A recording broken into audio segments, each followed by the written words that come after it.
something to invest. We're going. Ready to go. All right. Well, Daniel has unearthed a relic from the past that I will exercise. Wow. Oh, I would like to call the way to go. July 12th meeting of the Capital Projects Advisory Board to order. First agenda item is roll call. Right. Bill Foster. Here. William Messner. Not here. Yeah. Ben Kaiser. Here. Kristen Rutherford. Here. Robert Chandler. Here. Bruce Johnson. Here. Cynthia Wagner. That's everybody, and that's So I don't know how education is handling this or where we're. So we have Melissa Gardner from Education, and she's trying to make this all work. She was actually, I think, on vacation or towns. She's home today, but Okay. Great. Well, I will turn it over to you. Good morning. Good morning. I am working on one screen, guys, so forgive me. I am actually up at my parents' house preparing for my mom's services tomorrow, and this is important to me, so I'm here. Hang on, I got to get to the right slide deck or the slide because you guys are interested in knowing. We left off at the first bit of capital improvements that we needed to do, and we had some short discussion about this with the other folks that I brought with me last time. This particularly addresses new student residence halls. This is what we're proposing for this biennium. I, again, would invite you to come out to the school. We are doing some great things out there. There's actually filming for a movie going on at OSD right now. It's a fascinating place to do both construction and filming at the same time. So we need to address some of the core infrastructure needs that the campus has, and we would build 2 new residence halls central to the campus. This is phase 1 of 4 phases. So this is a 4 biennial proposal that we are making. I'm going to skip the pictures that we shared last time because we did that last time. And the next phase 2, which is going to be the 25, 27,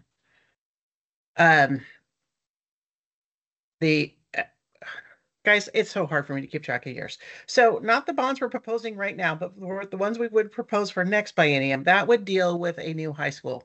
The current high school is full of asbestos, floor to ceiling, and needs to be completely demolished and replaced. And so that new upper school campus would be on the locust side of the campus and would include a large space, not to forget the Nightmare Factory, which is a major fundraiser for them.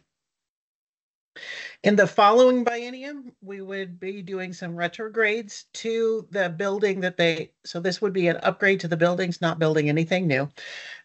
The building that they use for their primary educational facility serves pre-K to 8. And that building was built in the 70s, and we've learned a lot about education since then. So we need to do some retrofitting. There are no doors on classrooms, for instance, and the campus has a couple of runners. So it's a little hard to keep them contained when you don't have a door on their classroom. In addition, all of these years includes either prep for the next biennium or some of the retrofitting that we need to do to the things that are staying on campus. And then the final biennium would add what is called a community wellness center. And I just like to say, again, this is not everyone in the community. We're not building something that's open to the public. This is for the deaf community. They are passionate about supporting the teams. The gym that we have right now is okay, but it doesn't centralize all the athletic components of the campus. So the weight room is separate. There are things that are scattered all over campus, fit in wherever they can be. This would bring them all together, build them a second gym. They would use both gyms with no problems whatsoever. So the existing gym and the new locker rooms and the upgraded pool, those would all stay. That's all part of the continuation that we're keeping on campus. It would just be the secondary gym. This would also put the athletic center proximate to the track, which would make it much easier for track athletes to get to the gym and the locker rooms. This would be the final year of the phases, or the final phase of what we're proposing. Of course, as we are building new buildings, we will be taking advantage of all accessibility and energy requirements. So the school does not currently meet any of those, or at least not well. So we'll be building to today's standards rather than trying to make the standards from 70 years ago work for what the kids need. We really want to address, again, those access and functional needs that we have on campus, and we want to prepare the campus for the future. Right now, we are living very much in the past. Like I said, trying to make everything work as it is right now, and it's not doing a fantastic job of it. So that's what we propose, and that's the piece of the presentation that we didn't get to last time. So questions about the phases or what we're going to do or want to do? Thank you, Melissa. Did that answer your questions, Bruce? Yes, sir. That answered my question. I did have one kind of clarification, though. I wonder on the demolitions, how you arrived at your, like, the numbers that you're proposing for your demolitions, and I wonder if they're understated.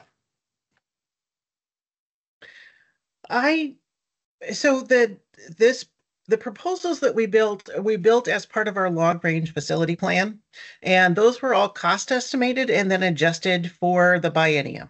So we hope not. If you look at the one that is coming up for the first phase, the one that's coming up for this biennium, we believe that this is going to be adequate because we're not taking down anything that's riddled with asbestos. There's some asbestos in the buildings we're taking down, but really they're just not functional more than they were built with asbestos. One of them's about 110 years old. There's no asbestos in that at all. Well, the other one is from, I think, the 70s, and so it would also not have asbestos in it. Thank you. Yeah, and then the demolition for the high school obviously includes costs related to asbestos. Any questions? Yeah, thanks for coming back. Robert Chandler from Public Works. I'm sure, I presented it or I missed it or forgotten it.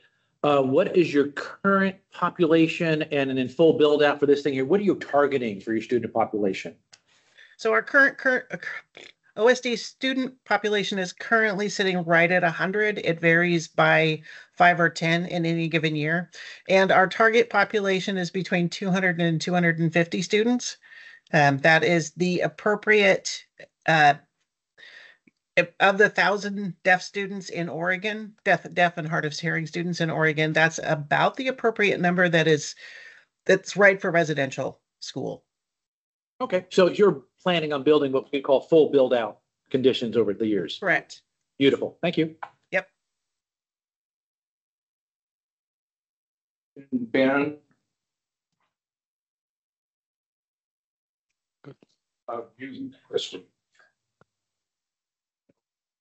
I would follow up with Bruce about hazardous materials, and it's not just asbestos, because my guess is there is lead paint, and there is some way to handle that is needed. So it probably is worth making sure that they've got that covered. Yeah, and I can double check with them, but I believe that that's all a part of and I can also look at the long-range facility plan. The facility condition assessment, which would list those things. So they did both. One architecture firm did both for us. So, and they've been delightful to work with. I assume that they did their homework, but I can double check. Yeah. Okay. Well, which firm was that, Melissa? Oh, sorry. Which firm was that? Brick. It's Brick Architecture in Portland. Brick.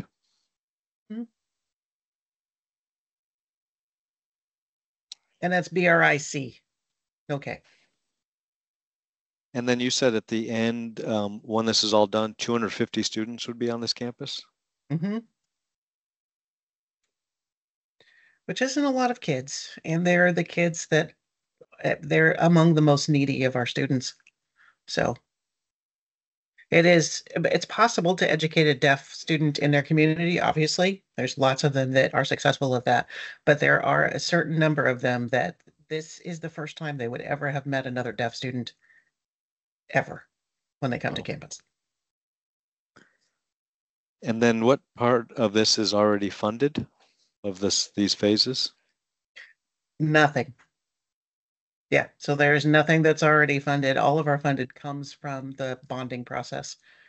There is not enough money in GF to, we keep the campus up and keep it current. We resolve problems with GF, but we don't address anything new. We're not funded for that. So this will all be bond funding when you're Correct. ready? And I can write a mean grant. So if anybody knows of grant funds that we could take advantage of, I'd take those too. All right, Melissa, unless there's any further questions, thank you very much for coming back and giving us a little more information. Yep, my pleasure. Thank you, Melissa. Take care. Bye. Okay, so moving on, the next agency is Public Safety Standards and Training.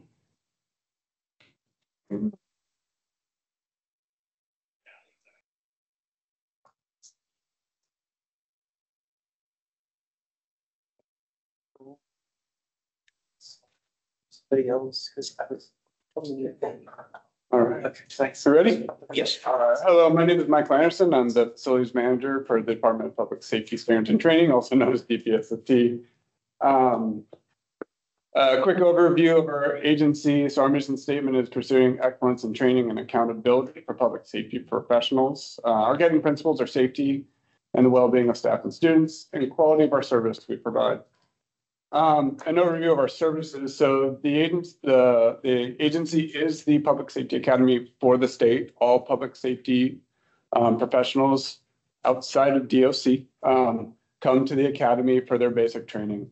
So we train and certify police officers, firefighters, local corrections officers, parole and probation, telecom, emergency and medical dispatchers. And then we also have kind of more of our agency side. That's kind of the academy side. We have a very, very important group called a private security professional. And they certify and license all private security, including a polygraph and examiner group. And then we also do train small groups like OLCC's enforcement training. Sorry. Curiosity, is there a requirement for the private security professionals to be certified by the state? Yeah, actually, previously we certify any company that does that work inside the state of Oregon. A new legislation came through last session where we will certify the company and certify the people now. So that actually we do both now. It was a big lift for our group, but an example of that, the United States Track and Field geez, I can't talk. Trials, thank you. That just went on Eugene. The company they hired, we had to do some quick refresh training because they're a little out of compliance. We got them through, so they make sure those games were run efficiently and safely. Thanks. Yeah. So we have a single campus located on Amsville Highway, kind of out by DOC and Corbin University. It's 213 acres, 213, 17, depending on what you look at. We have 23 buildings. The current replacement value is $162 million. We have, you can see the gross square footage, just over 300,000. Of our buildings, over $1 million in value. We have some other buildings. I think our total square footage is 330,000 square feet. But that also includes some training venues that aren't occupiable space. They're kind of tops in our area. And then our position count for the agency, we have 184 full-time staff. We do employ a cadre of part-time instructors. Mostly those come from the police agencies, corrections agencies. On their day off, we will hire them. We also get some agency loans. It's been a little less lately because they're needed at their agency. But that's how we also staff the agency to do instruction. And then we do have some tenants on campus. We have about 42 tenants total. OSP training is required to be on campus. Their section of training is required to be on stage by statute when the agency was, or the campus was built. And then we have OIA, Oregon Youth Authority training. They do their initial training for their, I think they call them counselors. I always mess that up. For their group, they're on site. And then we also have the OSP tribal gaming section. So they interface the tribes and the casinos to make sure that that process is, has a check and balance to it. And then we do have one group that I put them as a tenant. They're actually where they're fiduciary. They're the HIDA group, so the high intensity drug trafficking area. So they're a federally funded group that does work on the borders of both Oregon and Washington, Idaho, to combat drug trafficking on the border sides. So again, 2 of their employees are actually DPS employees. The rest of them are run through a board and independently contracted. But we manage their financials as it passes through. We do lease space. So we have a pretty small but important group of regional trainers, both on the fire side and the law enforcement side. These trainers are based in and around Oregon. The spaces we lease, we work with fire departments and police agencies, and we're really leasing an office space and some space for some props we might have, some trailers, and some trucks to push.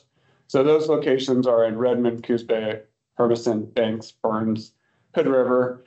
The only outside of that where we lease more, we work through DAS Leasing to get HIDA, who was on campus, but they outgrew the space we could have them on campus. So they are actually in the Realtor building on Mission. They have a section of that building that they lease, and that's done through DAS. Planning factors. Current priority is ongoing preventative maintenance and upkeep of campus. We are submitting a policy option package for deferred maintenance issues we have on campus. That's through the Senate Bill 1060 process. So we keep moving. We really are wanting to be good stewards of the campus that we got.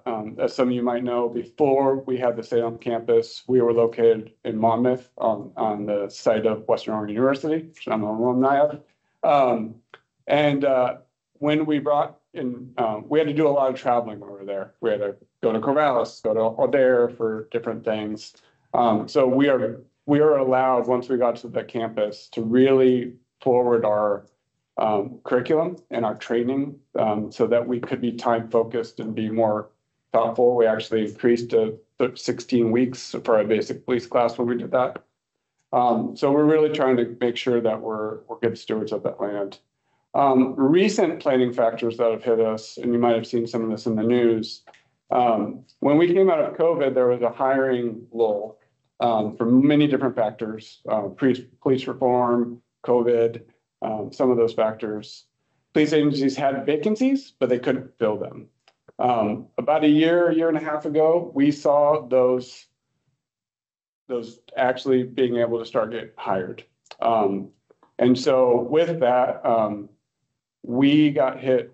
We have the agency has a statute that any hired police officer, you get hired at the agency you want to work, Portland, Monmouth, Salem, and then the agency has 90 days to get to in the academy. At the height Through the academy or to the academy? To the academy, enrolled in the academy. At the height of our issue, we're hitting 7 months, which is not good for our public safety agencies. Our agency and our director went to the legislature. We worked on a pilot and were funded by the legislature to do a pilot where our typical classes are 40-person classes. The agency was built on a 40-person model for basic police, basic corrections. Basic police is our biggest program. It's the most we see. We typically train 22 classes in a biennium. What we proposed is that we could model up and teach 60-person classes as a flood-in model to handle those peaks, and then go through. So we were very successful. We ran three concurrent 60-person classes. We also partnered with OSP, which is the second biggest police agency in the state, along with Portland. OSP, with our help, actually ran their own class. It was half OSP, half Portland Police Bureau. And so we were able to get another class going through the academy at the time. I could say right now we are below statute in our requirement. We've got through that thing. We do think there will be more. We think we'll have that demand rise again. We're kind of back at our base level right now, but as agencies are more successful in the hiring process, we'll see that. And it's given us the ability to know that we can surge up to the 60-person class, handle that need at the time, and come back. And as you can imagine, as a facilities manager, I was very concerned, so as our director, of what the campus could handle with this amount. We had doubled the students in that 6-month period at the campus, at times nearing or at capacity of our dorms. Our classrooms, again, were built in 40-person and not 60. So that is beginning, and I'll get to a kind of our proposal for a campus expansion based on some of these demands that we're seeing on the campus. We also have some current issues on campus that we're working through. It's been kind of the year of architecture and design and studies for us. One of our main training buildings that we use down in the village, and we have a safety training village that we teach scenario-based training on, which we reinforce from the classroom work that they do. So one of our buildings, you can see right here, it's a concrete tilt building. It's got a main drive going through the middle. You can drive cars into it. It's got like CO2 sensors. So if they, wait for an exhaust, they'll open up fans. And then on the sides, it's got mock bars, mock banks, and different stuff. So they can have that realism, reinforcing the things.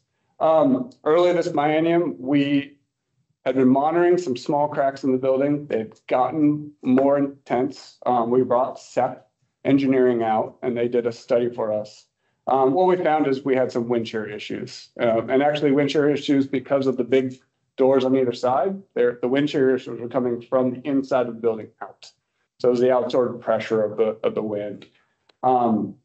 We do have a repairs plan that was provided by CPAB with a cost estimate of that. And we're going in front of e-board in September to hopefully get funding to do the repairs. Nothing at this point is structurally critical, but we want to make sure we're repairing this and making sure there's no internal damage. We're going to be using strongholds and some other things to reinforce the building so we can go out there. And so we're working on that. We also,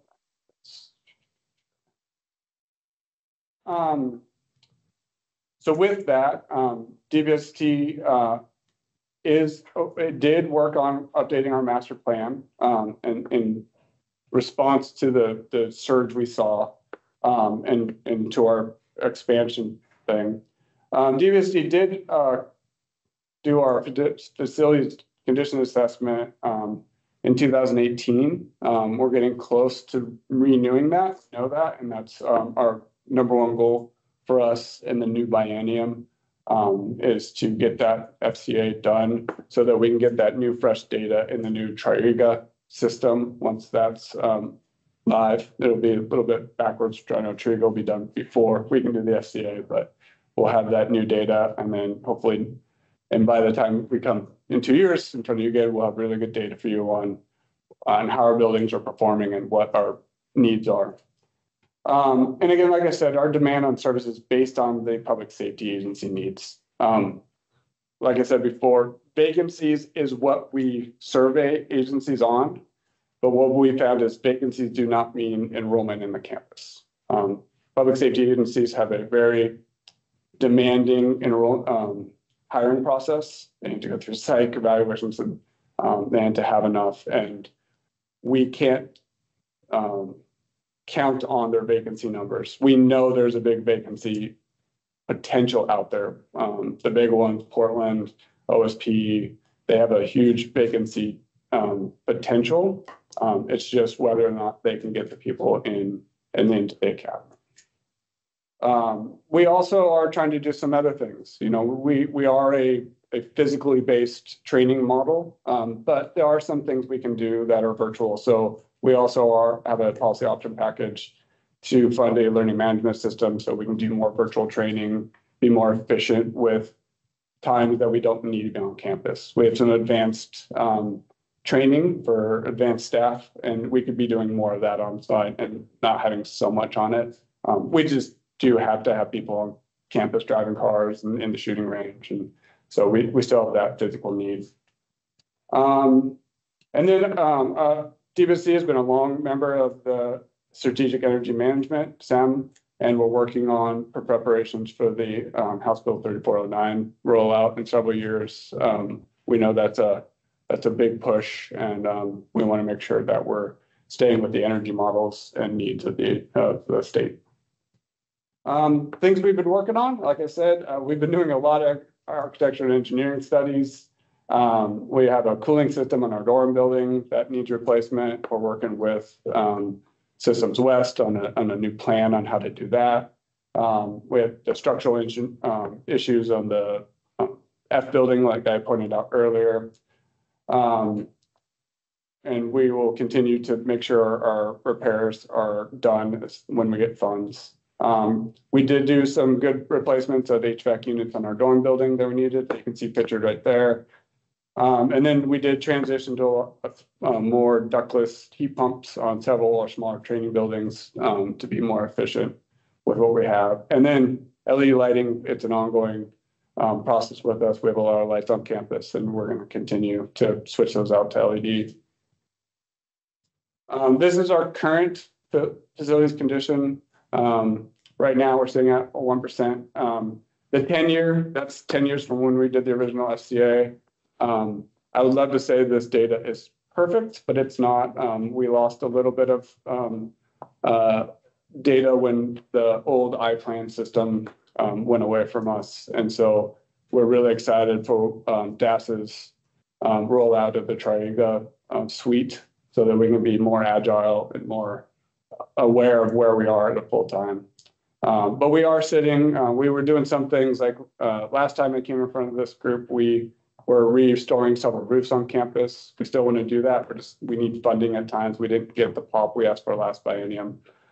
So we had to focus on some smaller fixes. And then hopefully, like F building, hopefully we'll get e-board funding to get that fixed. The campus expansion. So like I said, the demands of the agency are there. We are no longer the best kept secret in the state. People know who we are. We are very much in demand. And we want to make sure the agency is prepared and the campus is prepared for population growth, that turnover of retirements that I spoke of earlier. And then the surge we can handle the surge when needed so that public safety agencies aren't waiting to put and wasting time and money on people they can't get into the academy before in the required amount. So with that, we partnered with Hedberg Erdi, and they did a feasibility study for a campus, and we focused on 3 buildings we would like to propose, and we have a policy option package moving forward for bond funding for the campus. These include a new wing to the dorm building. This wing wouldn't only be dorm rooms. The first floor would be classroom, because we do need that need too. Again, we're built on a 40-person model. We do not have very many 60-person classes. We actually took down some walls in a class to make one during this pilot. We did some other things to be creative, but we don't have those dedicated kind of modern classrooms that the new curriculum really needs. So we would do a first floor classroom. It's 3, I think the current design has three 60 per classroom and a 100-person kind of classroom slash multi-purpose use area. And then the upper two floors would expand our room to by 80 rooms. And we fit 2 people per room. So it would be a good expansion of us. And not only would it allow us to handle more students at a time, as a facilities manager, we often struggle in being able to get to areas that need to be modernized, rehabbed, because we're always filling them. Oftentimes, custodial team will clean a class Friday day to get it ready for a Monday morning new class. So we don't have a lot of time to rehab like we need. So this would also, in those times when we're not needing the extra capacity, being willing to shut down a wing, recarpet, reducing that stuff. The other building we're proposing is a large clear span training venue. This would be in an area kind of slotted for a future gun range that we had thought we needed, but not really. Is kind of, we don't teach to that level. We teach the basics, and rifle shooting is not really in the basic need at that level. They do that more at the agency level and the field training side of the training when they go through training. But what we do need is a big open space covered building. This would be most likely a Butler building. I think that'd be the cheaper of the options we were looking at. Concrete floor, big roll-up doors, the ability to pull in cars to do vehicle stop scenarios if we need. We could take the cars out. We've been really successful. Some movable air walls that we could set up in different room orientations, do building searches. The ability to have fire, who's also a very important part of our campus, come in and do building searches or hose lays or somewhere that's a little more protected and flexible, especially as we see during the highest heats with the new heat rules. And then in the winter when we have bad weather, it's hard to do all that outside in our building. We would also have some debriefing rooms in there so that we could take the students off the training floor, go over ideas that we went through, reinforce some of that training in that kind of area. And then the new shop is actually something we've been needing for a while. Our facilities shop originally, when it was built on the campus, we weren't built. We actually took over a building that was meant for training. And it was a car garage that we converted into the facility shop. So the issues we have and we've had to mitigate over the years is it's in the training village that is supposed to be a safe and controlled space. We've done a really good job of making sure that our training and our facilities don't intermix and don't cause dangers to each other. But it would be nice and it would be very advantageous for us to have the facility shop in the core of the campus or closer to the core building so that we can better get around. And then the training could focus completely on the safety and the side of there. So that would move facilities completely training venue, give them a new centered spot off our current loading dock, which gives some flexibility into the space. Would also include an office space for them, so we can be more accessible by most staff. Because actually, I would say about 80% of staff can't get to facilities to ask the question right now. They get to me because I'm in the main building, but because it's in an area that most people don't have access to. So we conducted a feasibility study with Head Architects leading the way for us. They also had DCW, did the cost management on it.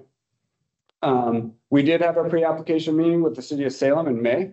We wanted to make sure we went over the plan with them and that we were in step with what the city would want to see. We were in line with new pedestrian codes and new covering codes for the park, because this does include a parking lot. So we want to make sure that that's all in step. Very good meeting, and there was no major things that came up in that. It was very positive, and we took that and kind of kept running with it. The estimated project cost is over $120 million for the entire. That includes A&E, the construction, and the furnishing at the end. And if we're successful in the process, throughout the process, we would be partnering with DAS on project manager and the procurement of this project. We just don't have enough capacity as project management and procurement internally. So I've been working with DAS to look at partnering with them and just using their already vast knowledge of large projects like this to help us out. And with that, if you have any questions. Yeah. Yeah, one question, you mentioned, Michael, about the F building structural, how you've got to shore that up. Is that outside of your 120 million? And if it is, how much is it? Yeah, so that's a repair we need to happen.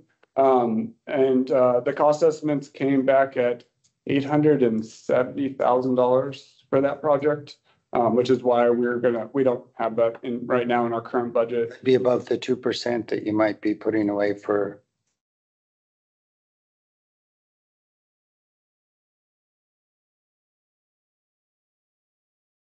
We're gonna go to. We're making sure they have. I know there's some concerns with. There's always concerns with fire season. I want to make sure. So after fire season, we're going to go in front of the E-board. If not, we'll look at other asks within maybe our deferred maintenance POP ask if that gets approved. So that's our hopes on that. We're not hanging it on one or the other. We're going to try to make sure we have it covered either way. Question? Any question, Kristen? Or Ben? No questions other than I heard the same kind of feedback from our team from the pre-app. Eugene? Cynthia? No.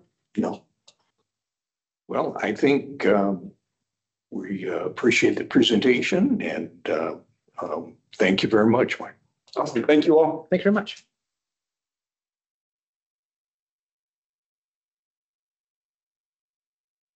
All right. Do we want 5?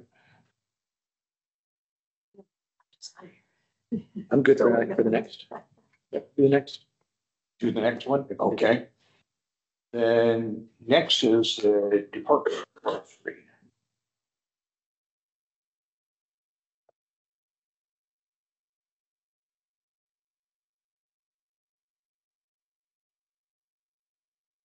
Morning, Chair Foster, Good morning. members of the board, Daniel. For the record, my name is Jeff McGowan. I'm the interim facilities and capital management program manager for the Oregon Department of Forestry. Also online is Justin Hallett, our agency administration division chief.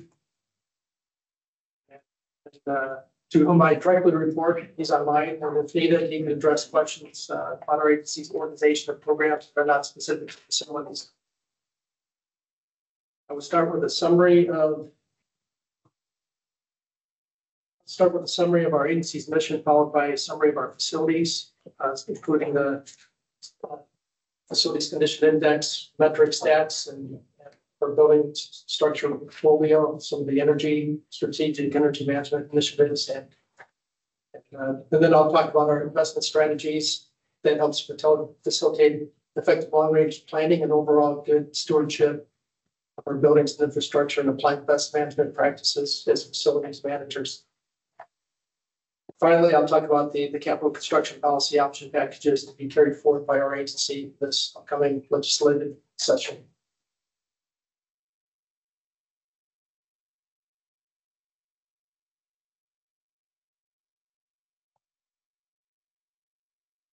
The ODS mission is our overall mission is to serve the people of Oregon by managing, promoting stewardship of Oregon's forests to enhance environmental, economic, and community sustainability. We believe that a fundamental for all Oregonians is that a healthy, intact forests are vital to Oregon. And the following programs are committed in achieving this goal.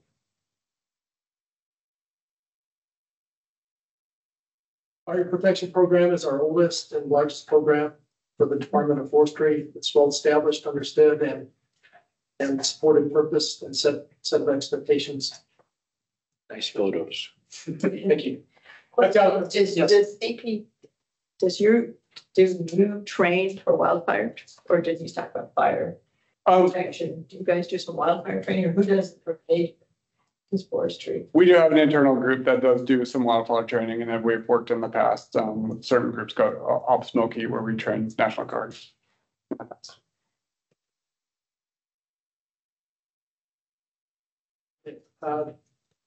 Yep, and then the mission is this program is to protect Oregon's forest lands required for a complete and coordinated system with our cooperators, including fire prevention, suppression, investigation, and cost collection. The overarching program goal is to minimize the cost of suppression and the value of loss of resources by aggressive wildfire initial attack and secondary only to the protection of life. Oregon's state forest lands represent a relatively small but significant part of forest land base. They're managed for a broad range of purposes. Many are near Oregon's major population centers. The Tillamook Forest, for example, is now from downtown Portland, and its proximity makes these lands highly visible and popular as visitor destinations. State-owned lands also exist near rural communities, which they provide a range of important social, economic, and environmental benefits.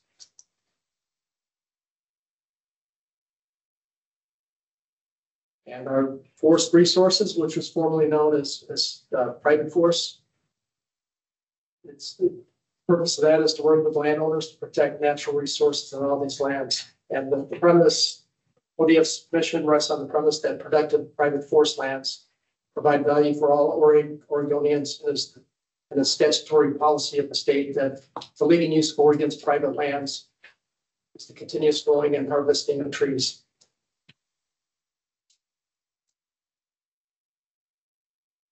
Another program is the urban forestry. It's entirely federally funded and helps local governments and other organizations realize the benefits of urban trees, including enhancing the health of urban streets, reducing fire danger and hazard trees, enhancing property values, conserving energy, and filtering stormwater, all key functions of urban Oregon's green infrastructure.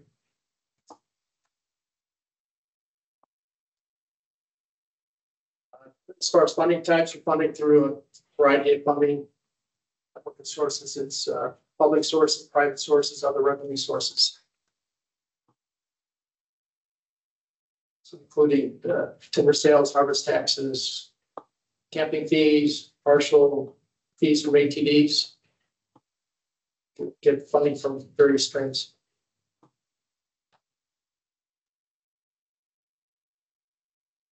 Okay, good. Now turning to our facilities portfolio, we've got 380 facilities comprised 818,000 square feet. The total value of our current replacement value, or CRV, is $316 million. That includes site systems. Below the subtotal down below is just the buildings and structures themselves in the major and the minor categories. So over time with escalation, since the last 2 years, we used to have 36 buildings in the larger category, greater than $1 million. Now we've got 53. Facility condition index of these is currently 15.7%. That's over the. I'll show that on the later slide as well. And then the 10-year FCI is 28.5%. And that's using the grading system that we've had since 2017 timeframe with the facility condition assessments, and 0 to 5% being good, 5 to 10% being fair, over 10% as poor, and over 60% as very poor.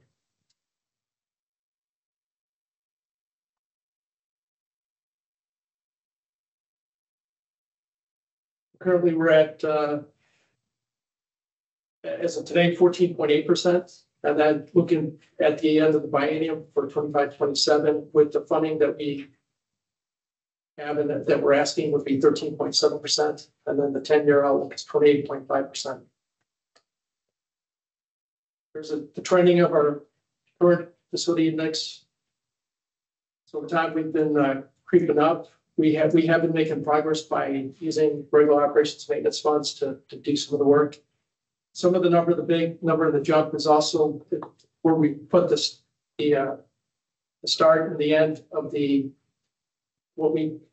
fiscal year buckets that we're counting to work in. And so previously we used 2022 as the end, and now we're using the DAS recommendation for 20 instead of FY24, we're using FY27.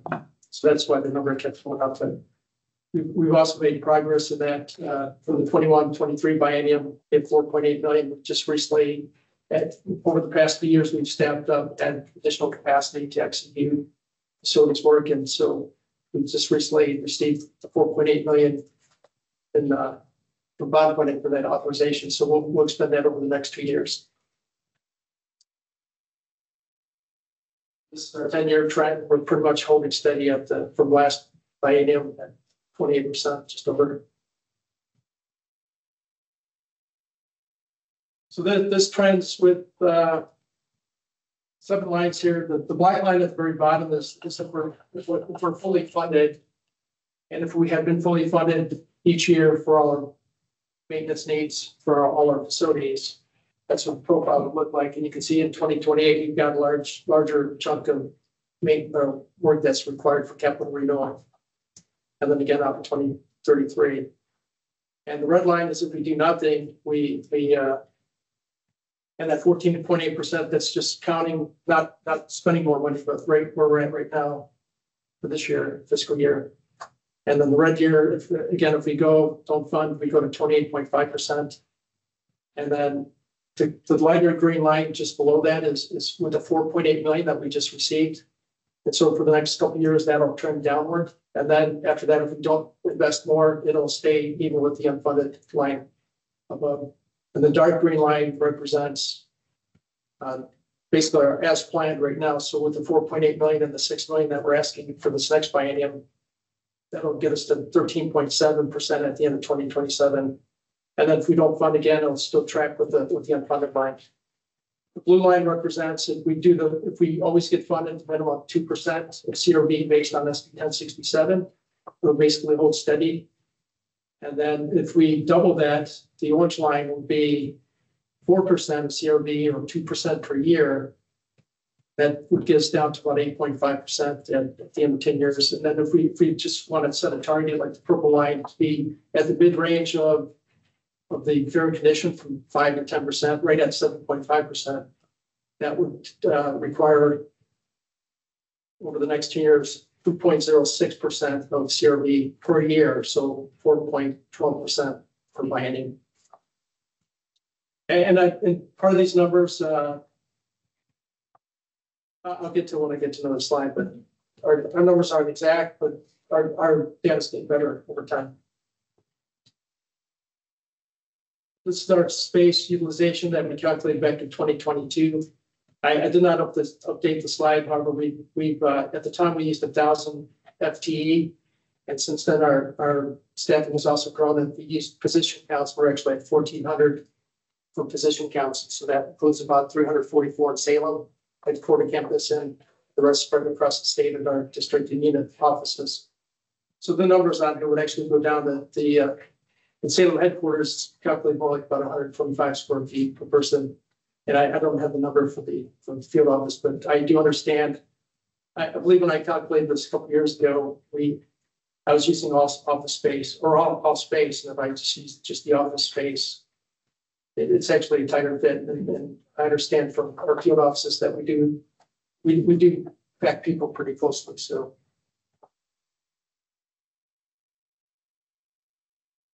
our strategic strategies and planning factors. We do have a lot of aging facilities. Urban encroachment at the districts, they need to get out pretty quickly to go fight fires, and so if they're stuck in traffic, then that doesn't help. We always look at strategic locations, and part of what we're asking here would be fixing programming deficiencies. My predecessor set on this journey several years back with the condition assessments and then back in 2018, but he looked at the issue, the solution, all the authority and supported the plan and developed the process sideboards and the mark benefits. And I'll talk about the next steps. Your project pilot concept. And we're continuing down the same path. So the plan and the tool, we built a platform with to charge ourselves the rental rate so that we could fund into their budget, the annual operations costs, the annual maintenance costs, and then deferred maintenance and capital improvements. And that's part of the rental rate. And the capital construction is while we're asking for POPs, we're looking at adding that into the rate as well. And then over time, we started with the pilot project with one or two districts, and then now over the last few years since I've been here at Forestry, we've got all districts on board with this program. Sustainable facilities, we continue to follow this state energy and efficient design seed program. We've got I'll show some graphs here shortly, but we've got our energy usage intensity targets or limits. And the ones that exceed those limits, we put plans in place. We fixed, for example, our airport hangar that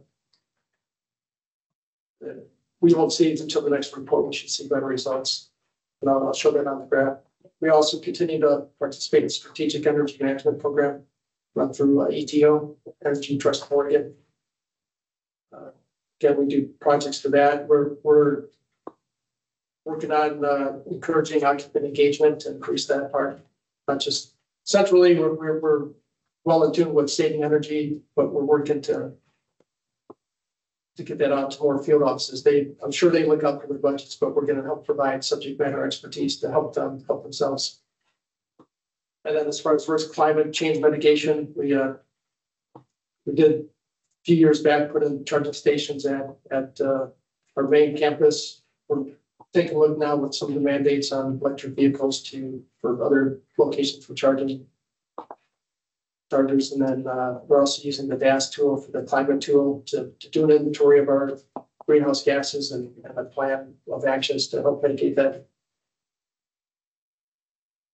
Here's some of the graphs from the January 2023 seed report that ODO submitted to the legislature. So over time, we've for the most part tracking downward, and on these graphs for our office space at Salem headquarters and for our three areas. Northwest Oregon area, the Eastern Oregon area, the Southern Oregon area, we're all doing better than the target. And then for other types of facilities, warehouse and non-refrigerated warehouse and repair shops or automotive shop type facilities and mixed facilities, we're doing better, except for the aircraft hangar. This is 2023 numbers, but I'm pretty sure after the work we did last summer, 2023, that our energy should go down on that facility. And then we've got our South Fork warehouse and I believe one of the building, maybe it's not shown on here, but one of our buildings on Salem campus as well. So we've got plans to improve that as well. Let us move that G3C climate tool that DAS is made available for us to start looking at that part and trending down on our greenhouse gases. This is our facility summary and plan. The deferred maintenance capital renewal.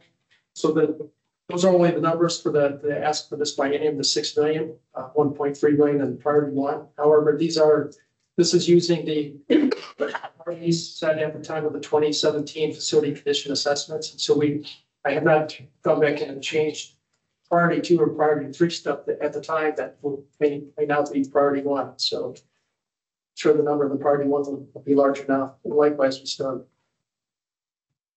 beyond the 6 million need, we have priority 3 work as well.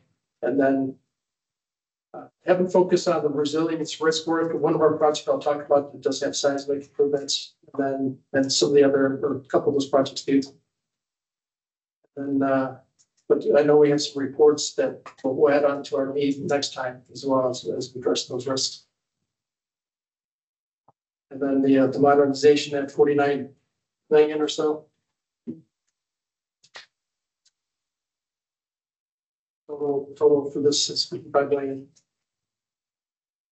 This is the list of our major projects. We're carrying the policy option packages forward. Our state forester's office building on our main campus in Salem. And, replacement of our admin office building at Santiam. That was lost to the wildfires back in 2020, Labor Day fires. Our Klamath fire gas warehouse we also lost fire shortly after I got on board at ODF. And then Toledo Phase 3. So that's a project that's already was approved several bienniums back. And then we had a plan going forward with another agency. And unfortunately, that didn't work out. So we experienced some delays. And we finally were ready for construction now. And then so this is basically wanting to cover the cost of escalation in the past 6 years that since we weren't able to complete the project in that time. And the Western Wayne Veneta campus modernization, that's probably one of several projects probably coming forward. We are continuing to do master plans and besides the 2017 facility condition assessments, we've done updated assessments for our North Cascade, our Klamath, and our Central Oregon districts. And we've also hired some in-house capability to do some assessments to go back and verify data and data. So over time, we'll continue to refresh on the facility condition assessments and continue to do master plans for the rest of our districts.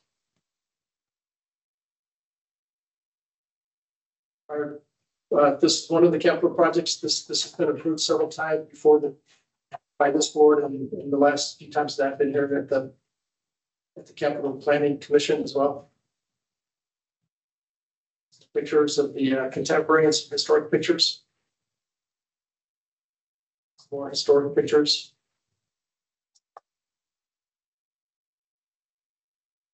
And the cost has gone up since the original estimate back in early 2000s of just a few million. Now the price tag's really gone up as over time with the escalating cost of construction. Project scope. It's administrative building. It houses our executive leadership.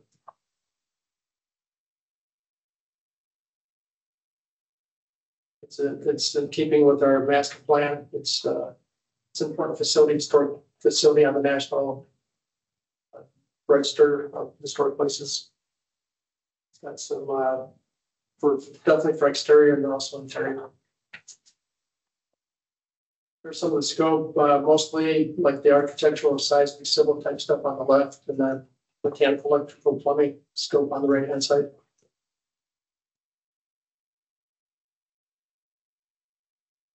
With our second project to replace the Santiam office that got lost back in 2020. And again, the master plan was actually conducted for that district for a couple of units at Molalla and Santiam to look at to make sure that going forward that we're doing things as effectively and efficiently as we can for operations and have the facilities to support that. So this project will rebuild that office back in Santiam. It was determined as the best course of action. Some pictures of the Klamath unit fire cache that we lost in 2021.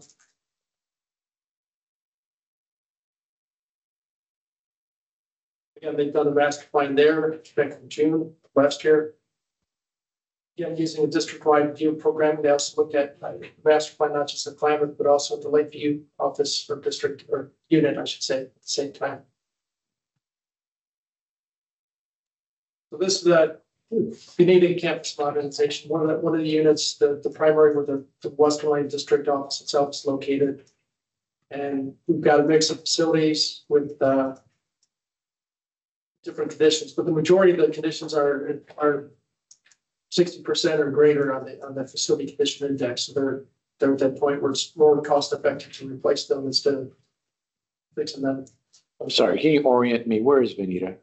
Veneta is So if you drive down through Corvallis, but continue on, I think it's Highway 34, kind of wrong, but, It's oh no, I'm thinking, I'm sorry, I'm thinking of Pullman. it's like immediately outside Eugene. Okay. As you're going to the coast. Thanks. Next city. It's awful. I should know. Yes. So I've been there once. I've been making rounds, but I need to still get even east of the Cascades to. Fair enough. You've been there only one more time than I have. All right, so that's just the system site plan at the bottom, and then just one of the options that are considered in the master plan on the right-hand side. Along with some conceptual sketches of one of the buildings. Basically, do the age and condition of the majority of facilities, and I forgot to mention before so our facilities we have some built in the 2000 years, and the majority of our buildings are built in the 1900s, with even a good part of that in the first half of that century. So with our state headquarters, Building B, built back in 1938. But this campus as well has a lot of aging facilities, and with the master plan and looking at the condition and to be cost effective and renewing the campus and making sure that unit is mission ready. Plan calls to add an addition to our admin building, demolition of several existing buildings, and construction of new facilities, while also considering future developments. And there was a newer building that was built there back in 2010 with some shop space that'll remain. And that's fit into the site plan.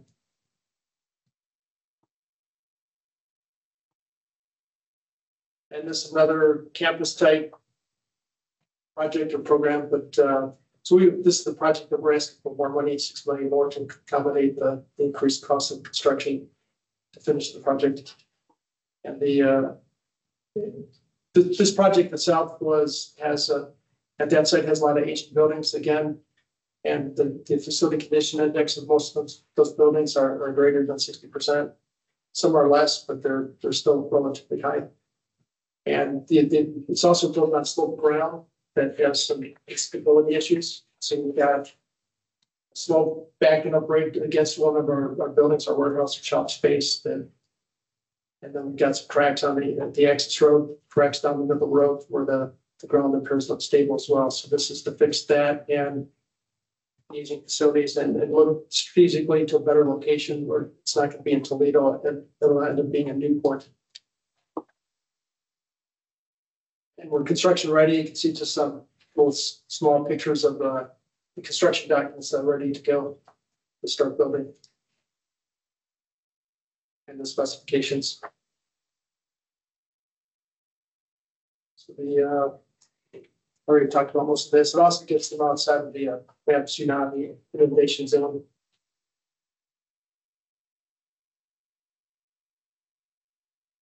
Our ask to catch up on deferred maintenance is approximately 2% of CRB at $6 million. And this is an old slide with our growth in staff that was presented 2 years ago. We're actually still got more support from the agency to build our facility staff as well. And so it's a little outdated, but we're still looking at some additional capacity as well. There's planning for the future, continuous. We have recent master plans. We'll continue to refresh our master plans and do additional master plans at different locations. Part of it is looking at the space and the hybrid work model. So to accommodate, it'll be interesting to see where ultimately what the mix goes, right? Because we started like 98% people in the office and 2% remote, and went flip-flopped, and then it's come back a little bit. And I think, in my opinion, I'll still continue to adjust. And so it's tricky to figure out the right footprint of space to plan for, and to keep operations, adjacency of functions, and all that stuff to keep us most effective to do our mission. Continue development of our overall capital plan, with our sustainable facilities effort, and to increase on that as well statewide. And then implement seismic national hazard remediation statewide on part 4. And as I said, we'll continue to update assessments and complete new ones for the remainder of our portfolio. So we had like 320 something facilities with the 2017 condition assessments, but that did not include some of our like lookout towers and communication towers and other infrastructure that's important that we get eyes on and also fix as well.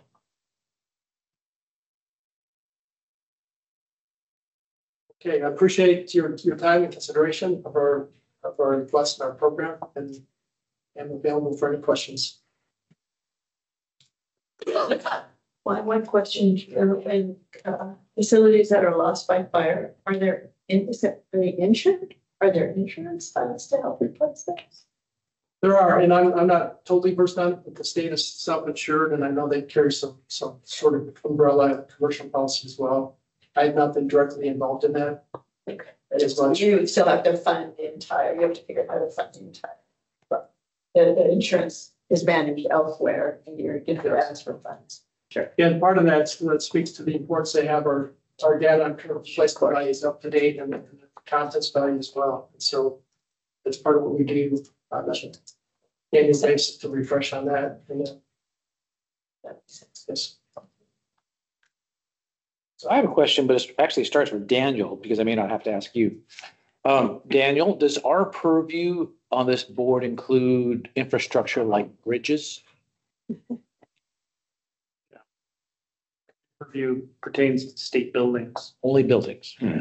Okay, that's good to know. I won't ask you the question about that. And the facilities portfolio that we cover does include our forest roads or bridges within that area. We do have 2 bridges listed, or 3 bridges actually, one at our Philip Lake Forest Center and 2 at our Salem campus over the Mill Creek and to the little island that we have. And they're expensive to replace or repair. That's why I was asking the question on that. Yeah. I mean, there's infrastructure included in it's capitalizable. So you can do infrastructure improvements, but in general, your job is to evaluate the capital construction component related to buildings. So, okay. Yes, sir. Do that. Any question, Bruce? Thank you. I have one more question just for my own information. And with new technology, are there still people that live in like, towers and the watch for fire watch?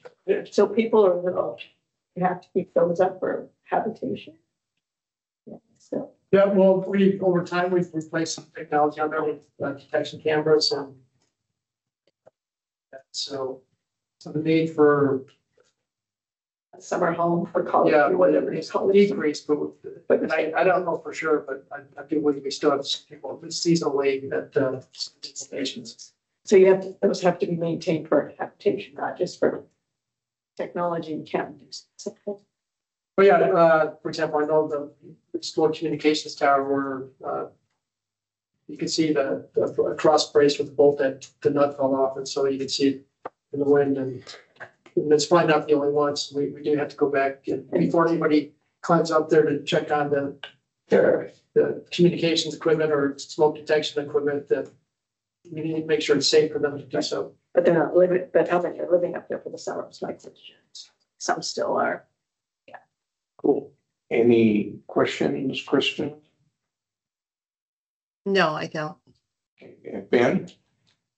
This is a minor one, Bill, but it's interesting because it's happening up here in Portland and Vancouver, this move to electrify for car charging stations. I think we all just need to be aware and keep our ear on the news around the movement towards hybrid cars and a unified charger port. So I just hate to see 5 or 7 years down the line and we all have these defunct installations across the state that didn't benefit anybody because they're very expensive on the generators and on the transformers to accommodate all these installations. And again, with the move back towards hybrid cars, we may not need these at all. So I don't know exactly where that lands, but we're putting in a huge amount of costs into these charging stations when even Tesla themselves are pulling back on funding. stations nationwide. So it just feels like the onus on both private and public development to carry the burden of charging stations that may be defunct in a few years is a kind of would be a bad waste of money. So don't know where to go with that, but I just think we should all be aware of it.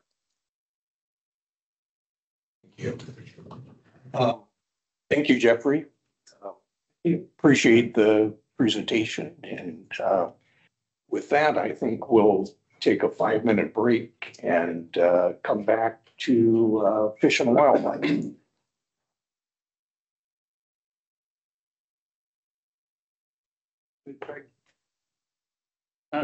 Good. We'll find out. Okay. Pass. Yeah, I just got that. So that was my big.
Yeah. Should I share it now and just get it ready? Yeah, sure. All right, let's do that. I'm disappointed we don't do groceries though. Yeah. Because those are really expensive.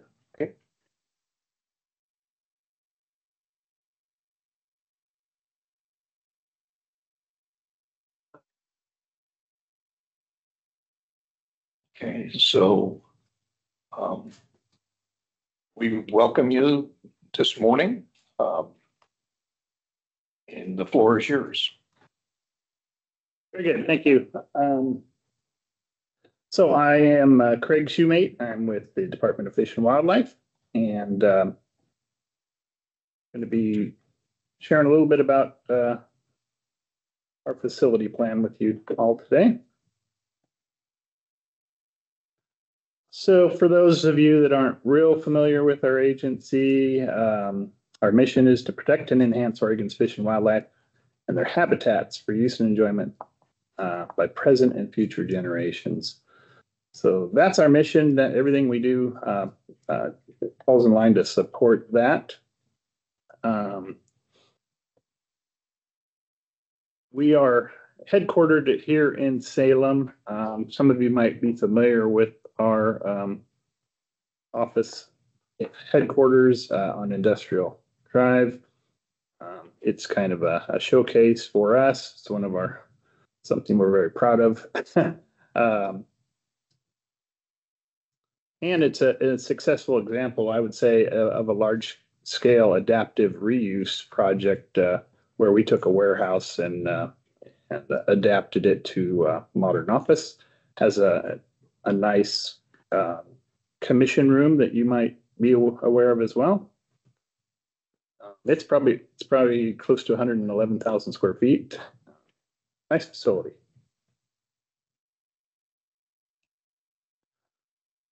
Our funding generally tracks pretty consistently biennium over biennium. Mostly comes from licenses and fees.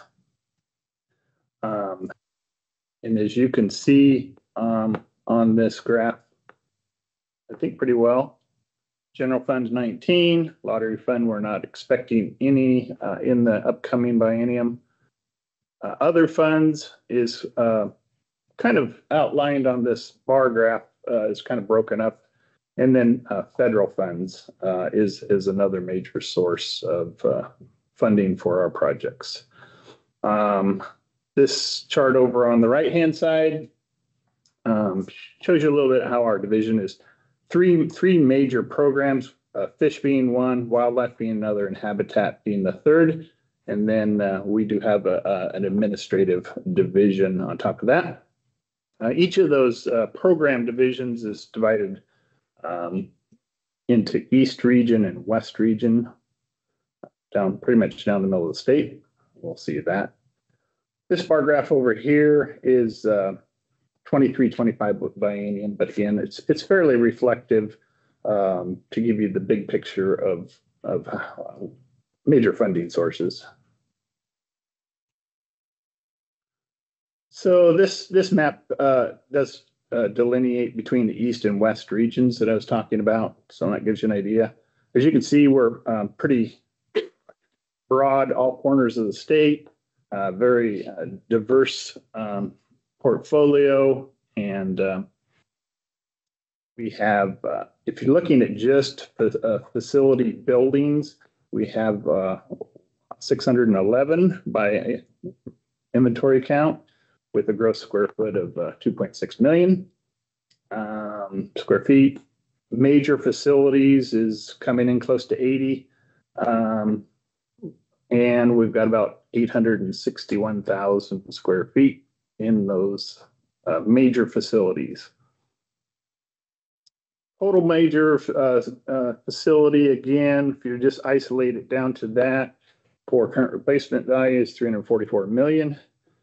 And our 2023 FCI for those is coming in averaging at 5.2 FCI, Facility Condition Index.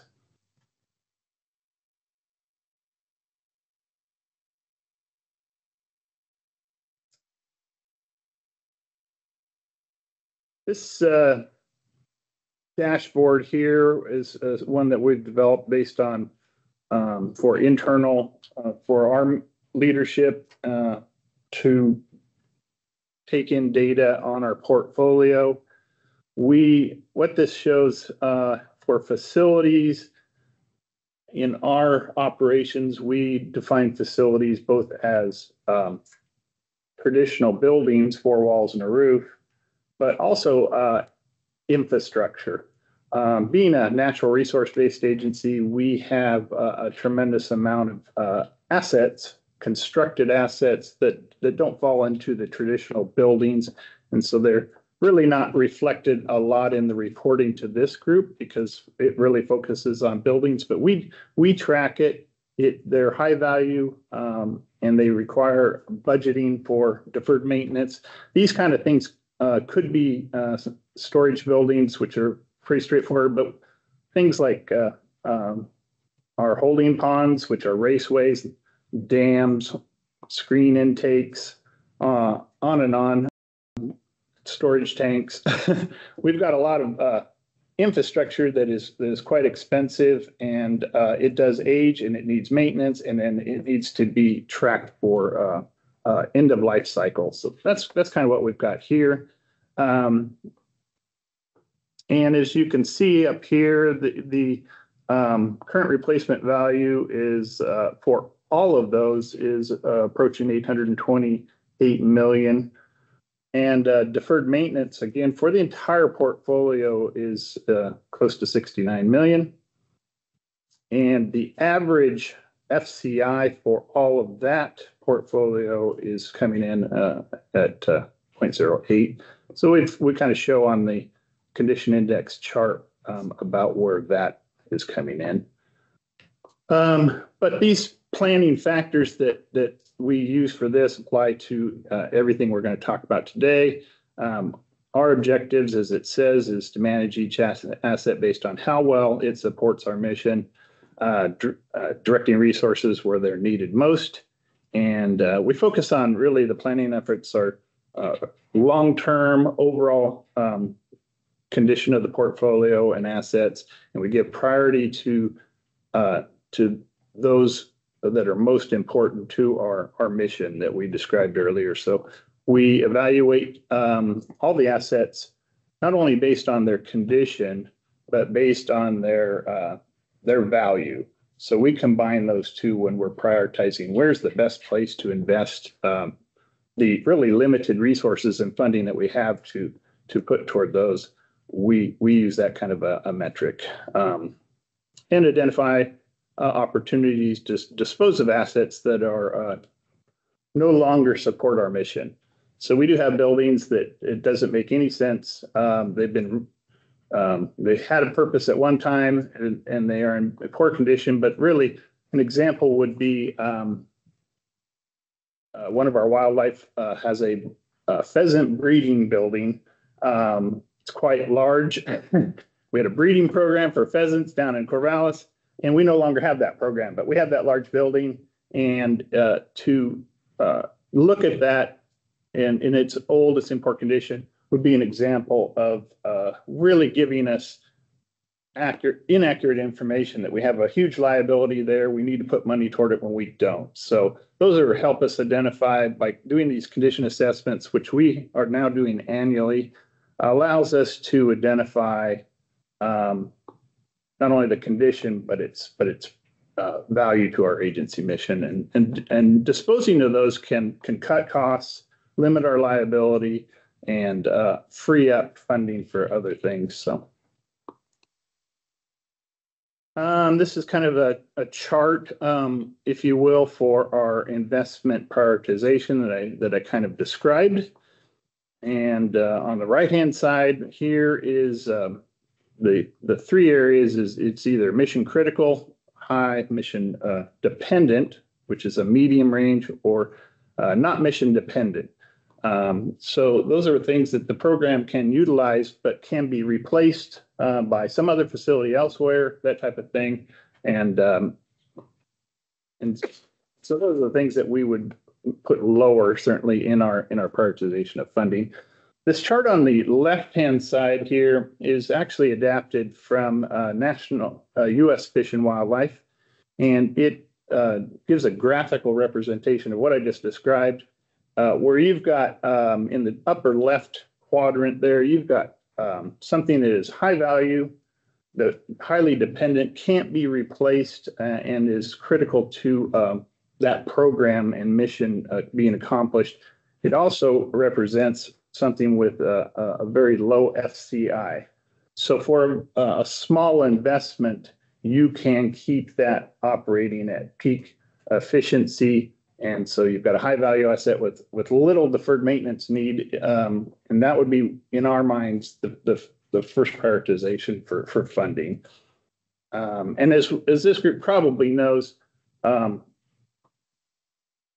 national statistics show us that something that you can take care of and maintain without getting into a deferred maintenance is about a $1 versus $4 if you let it get into a deferred maintenance situation. So it's the best place. And the next one you would do on that chart would be going over to the top right. Again, high value, high mission priority with a little bit more maintenance needs.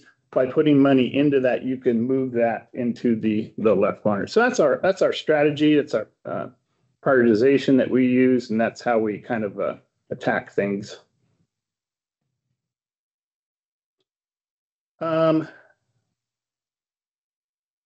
So again, for some of the strategies that we have coming up, in the 23-25 biennium, we were given a $1 million general fund bond to do research on our hatchery systems, to look at what we have, the condition that they're at, and identify cost benefit analysis.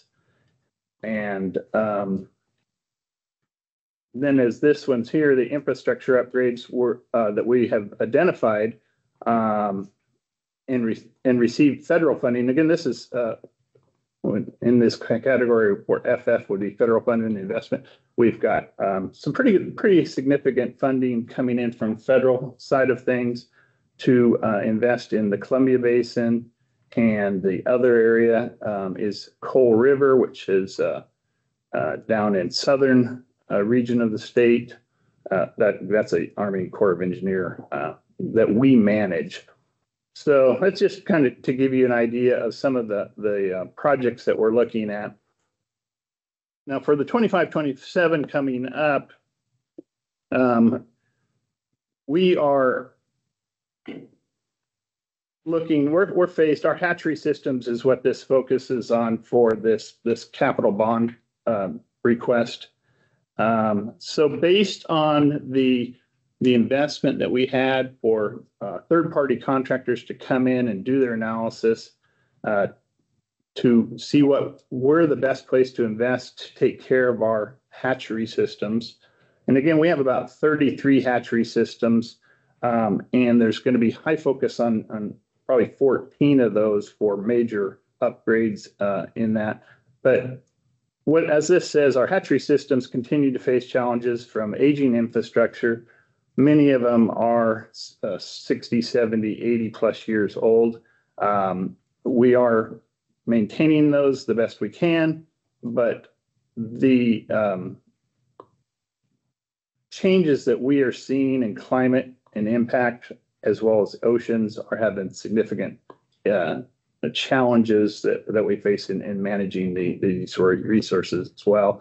And that's what this study that we are in the middle of, and we are going to be reporting back to legislature in 2025 with the results, but they've already come in, and these contractors have really told us, here's what we think is the best place to modernize, put money into, to have it's called a resiliency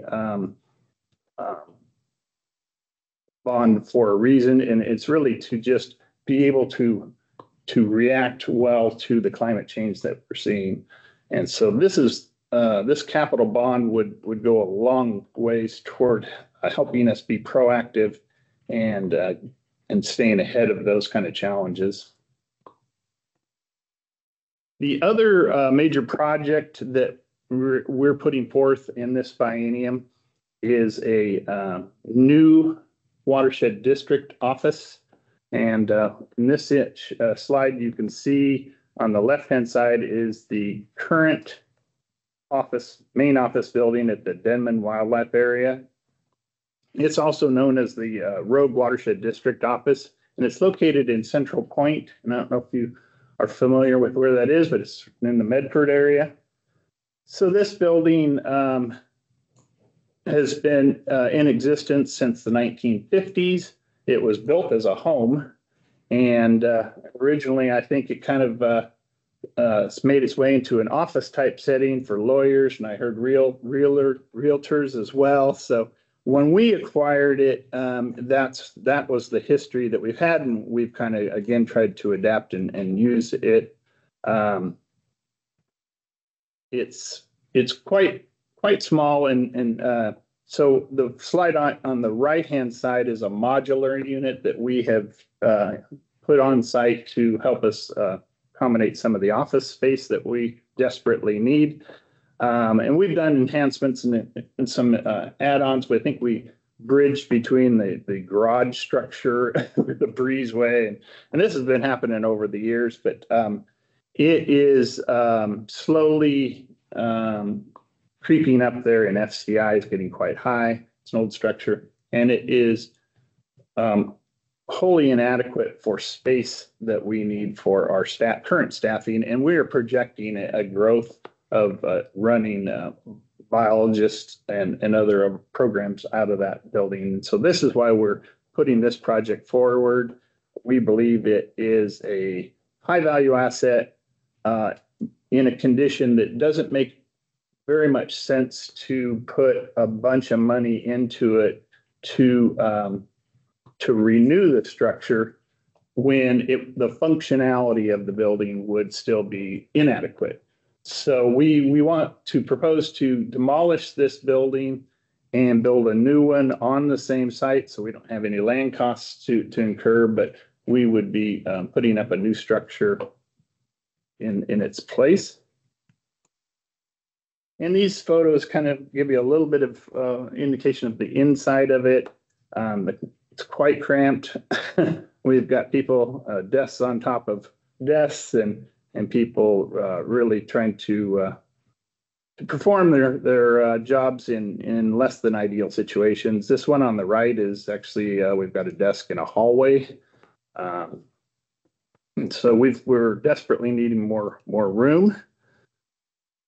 This on the far left is the kitchen break room area. And of course, when you've got staffing of 14 and projected to go probably close to double that in the next few years, the space just the size of it is inadequate. But then we can talk about the condition of it being, in our estimates, probably just to get the deferred maintenance about $387,000 just to kind of get it maintained, and would be a very sterile, energy inefficient, would not comply with all of the ADA and other safety that we have, and then again, it would not have the space that we need.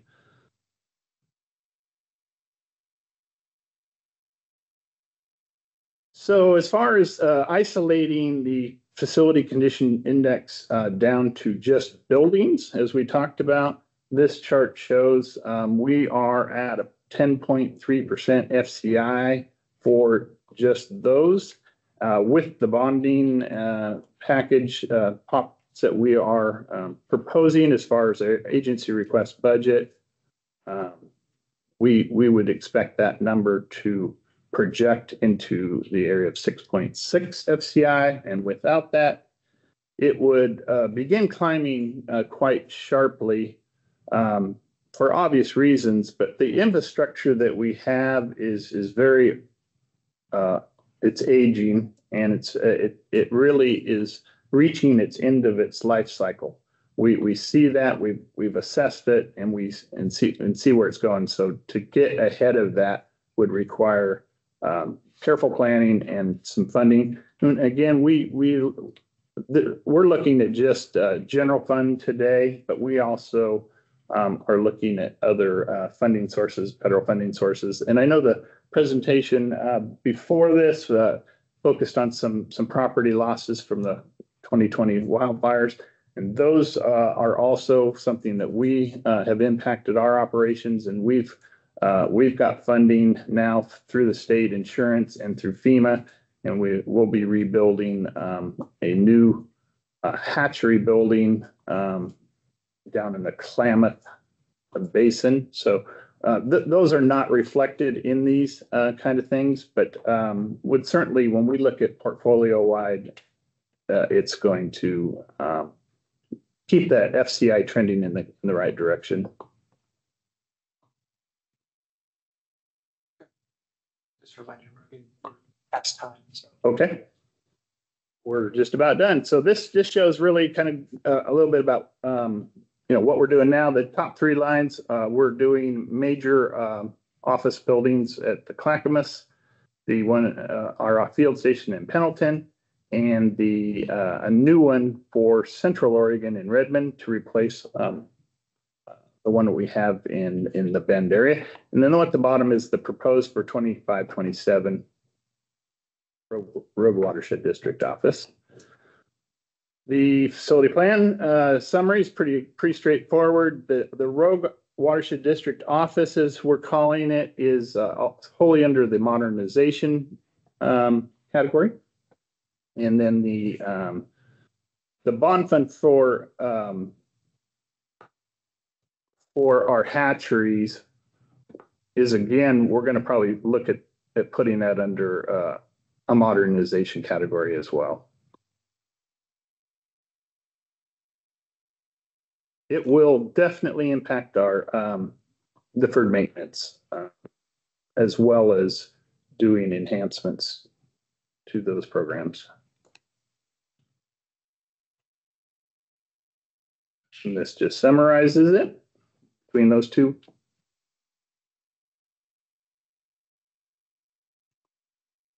And that's it. I thank you for your time today. Is there any questions? All right, Bruce? No. Good morning, Bill. Good morning. My apologies for being late today, but I had an earlier obligation. Chair, is it okay to ask a question now, or are there some in the room?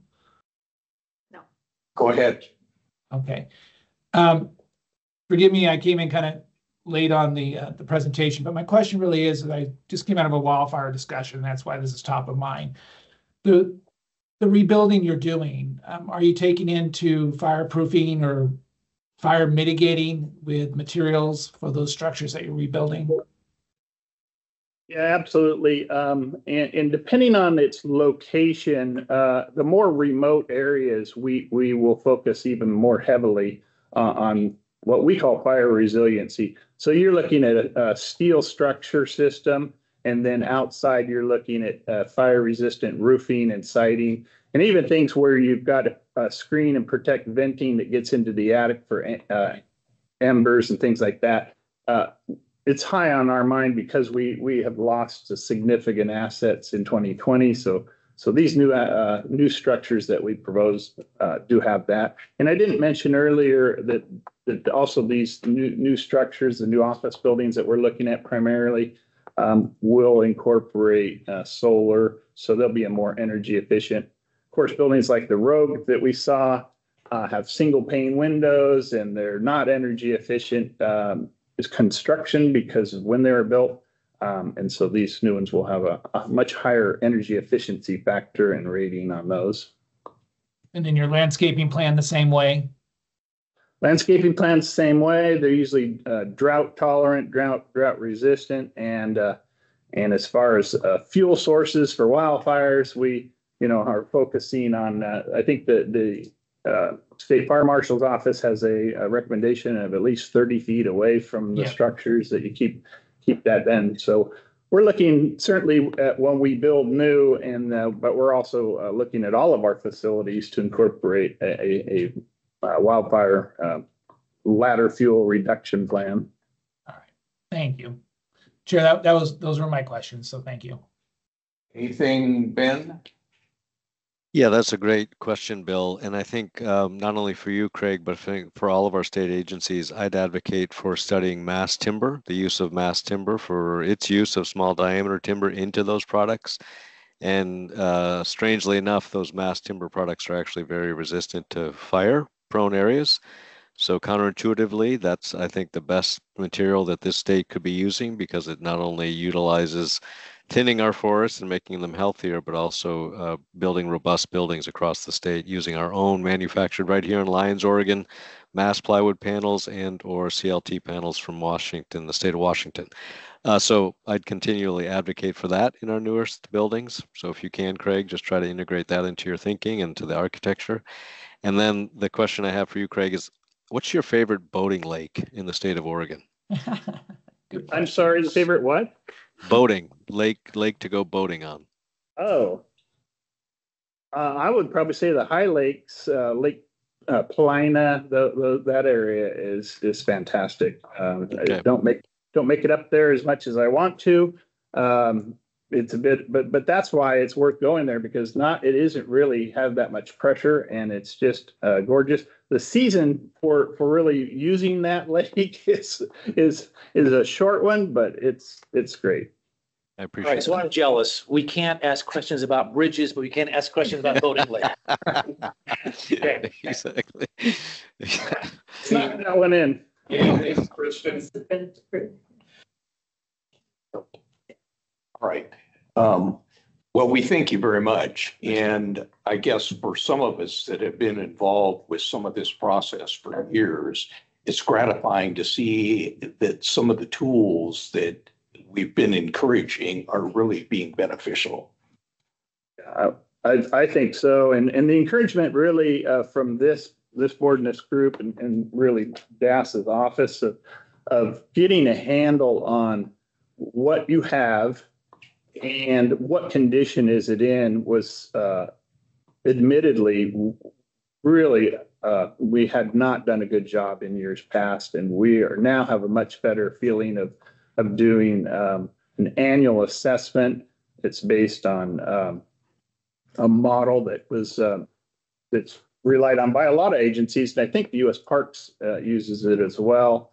But it's a parametric modeling. But NASA does it, with billions of dollars of inventory, and we've kind of said if they can do it, it should work for us. They got a much bigger task than we do. And so we really have a much better idea of what we have, what condition it is, what's our risk, and then a prioritization system of what do we go after first? How do we best manage these resources? Well, thank you very much, Greg. Yeah, you bet. We have on the agenda a bigger break. I don't know if people are needing that or if we've got somebody in the queue that can go sooner. What's the feeling about a break? I'm ready to go on. Sure, a little break is great. 10 minutes, maybe. I don't know what you have scheduled. We had 20. Yeah. Eight Well, we've used a little of it. But that was there for a reason. So Yeah. we could pause for 5 minutes. Yeah. Let's do that.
So you guys, oh, you have to.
Okay, So that's excellent. I've done a couple of. That's it. if we're set, good morning. Good morning, all. Chair Foster and board members. For the record, my name is Jeff Samuels, and I'm with the Oregon Liquor and Cannabis Commission, changed their name. And I'm the Administrative Services Division Director, so overseeing facilities and other things. And also online is Colin Nealon, and he's our Chief Financial Officer, should there be any questions. But I'll run the presentation. Just a little bit about OLCC. Our new mission is that we oversee access to alcohol and cannabis products in Oregon through education, regulation, and distribution of distilled spirits with the goal of protecting public health and safety. All of this while supporting responsible Oregon businesses and generating revenue for local and state agencies. Part of our strategic plan for the next couple of years will be to build and launch a new distilled spirits distribution center, which I'll talk about. Along with that is the upgrade of key logistics and distribution software, and then relocating our headquarters to some lease space. So these are our current OLCC owned facilities. And on the top left is our headquarters building. It's on McLaughlin Boulevard, and attached to our headquarters is our main warehouse. We have a secondary warehouse because we reached capacity in the main warehouse, which I reported about before to the board, but that's the Millport warehouse. It's a couple blocks away. So all the liquor is received at the Millport warehouse, stored there temporarily until it's needed for shipping from the main warehouse. And then we have to actually touch the product again, move it a couple blocks to our main warehouse where it can then be shipped out. So it has over time allowed us to meet our demand, but we're currently at some inroads there, and I'll describe that here coming up. Kind of the significant factors of our facilities are that we have age facilities. Our headquarters and our main warehouse is about 70 years old. Our Millport warehouse is near 50 years old. So they are aging, and that creates maintenance issues and repair issues for us. And as I was briefly mentioning about the inefficiencies of our two warehouses, they're currently basically at 100% distribution capacity almost all the time. And industry standard is to have 80% so that you have a little extra so you can bring in product during the high peak times. And the key drivers for us are to maintain the current facilities while we're still in place. We do have a plan to relocate, sell our properties and relocate, and I'll be describing that. So with our current facility, we did a facilities plan to identify what potential problems that we could have, maintenance and repair issues. And so that's what our plan did. I mentioned that some of the things that we're potentially going to have to tackle. Not everything will come to fruition, but some items will. And if you added up all the items that could potentially come to fruition in this next biennium, 25-27 biennium, it's a little over $600,000 worth. We don't anticipate that it will all come to fruition.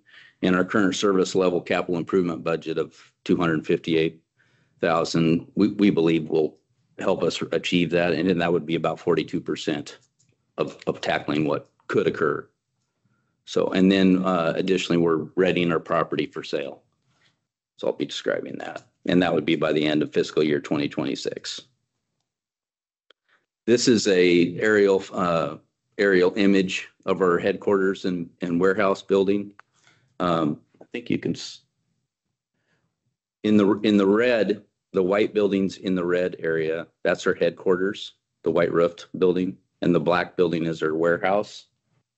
And splitting the property is Johnson Creek, and then there's a west side in kind of the green, and we own the land, but those two white roof buildings that are on that green section are owned by Clackamas County, and they run rehabilitative services and looking to do some behavioral health over there. We've had a long-term lease with them. Again, we own the land, they own the building. So when we ready the property for sale, that could be a potential pitfall in a sale. And so we're partitioning that. We're working through it right now, partitioning that land to Clackamas County. Additionally, DAS EAM is assisting us with an environmental assessment of our property. And then when the partition is done, it would just be the red area. This is the facilities condition index. We're in 2024, 18.1, similar to what we were in 22. Just to let you know about that. All of our other offices, so we are across the state, we have regional offices at these locations, and then field offices off of those that report to the regional office, and those are all with lease opportunities. So I wanted to, we've been talking about the warehouses and the sale of our property, and what we're doing that I reported to you previously, and that we got approval a couple biennia ago, is the Canby warehouse. That project started out as a build of a warehouse in Canby. We purchased the land, 3+ acres, and we were thinking that we would build a headquarters and a warehouse on the same property.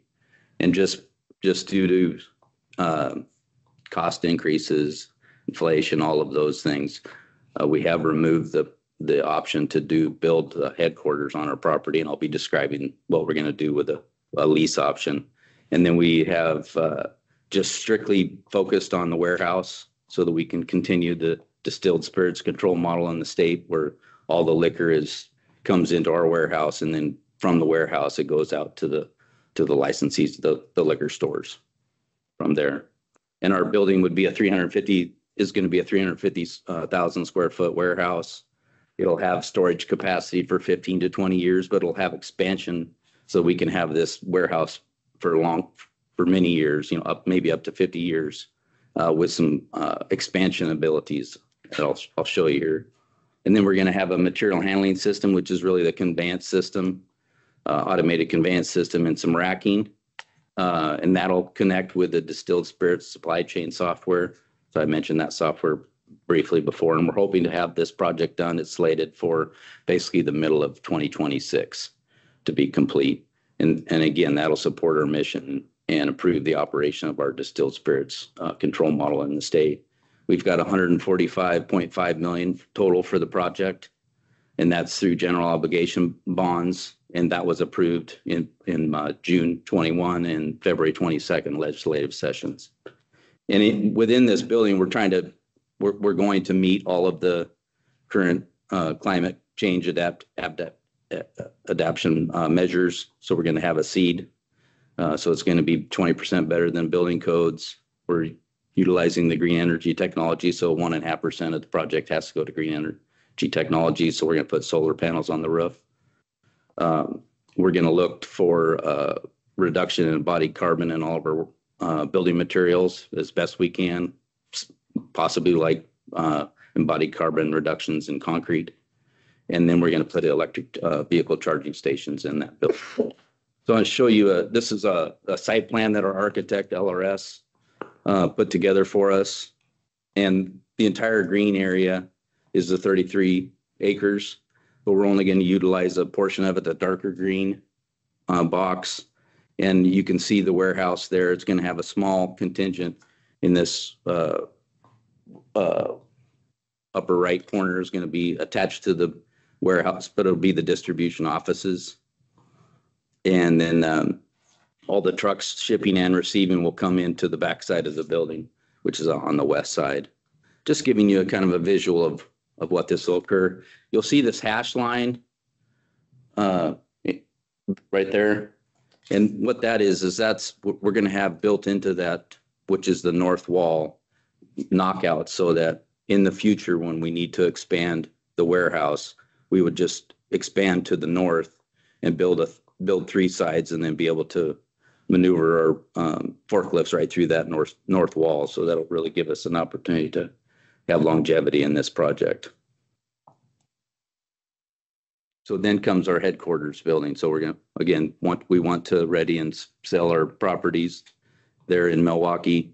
And we're not building the headquarters in Canby, and we want to utilize DAS lease space. So we're working with DAS to be a tenant in the Portland State Office building.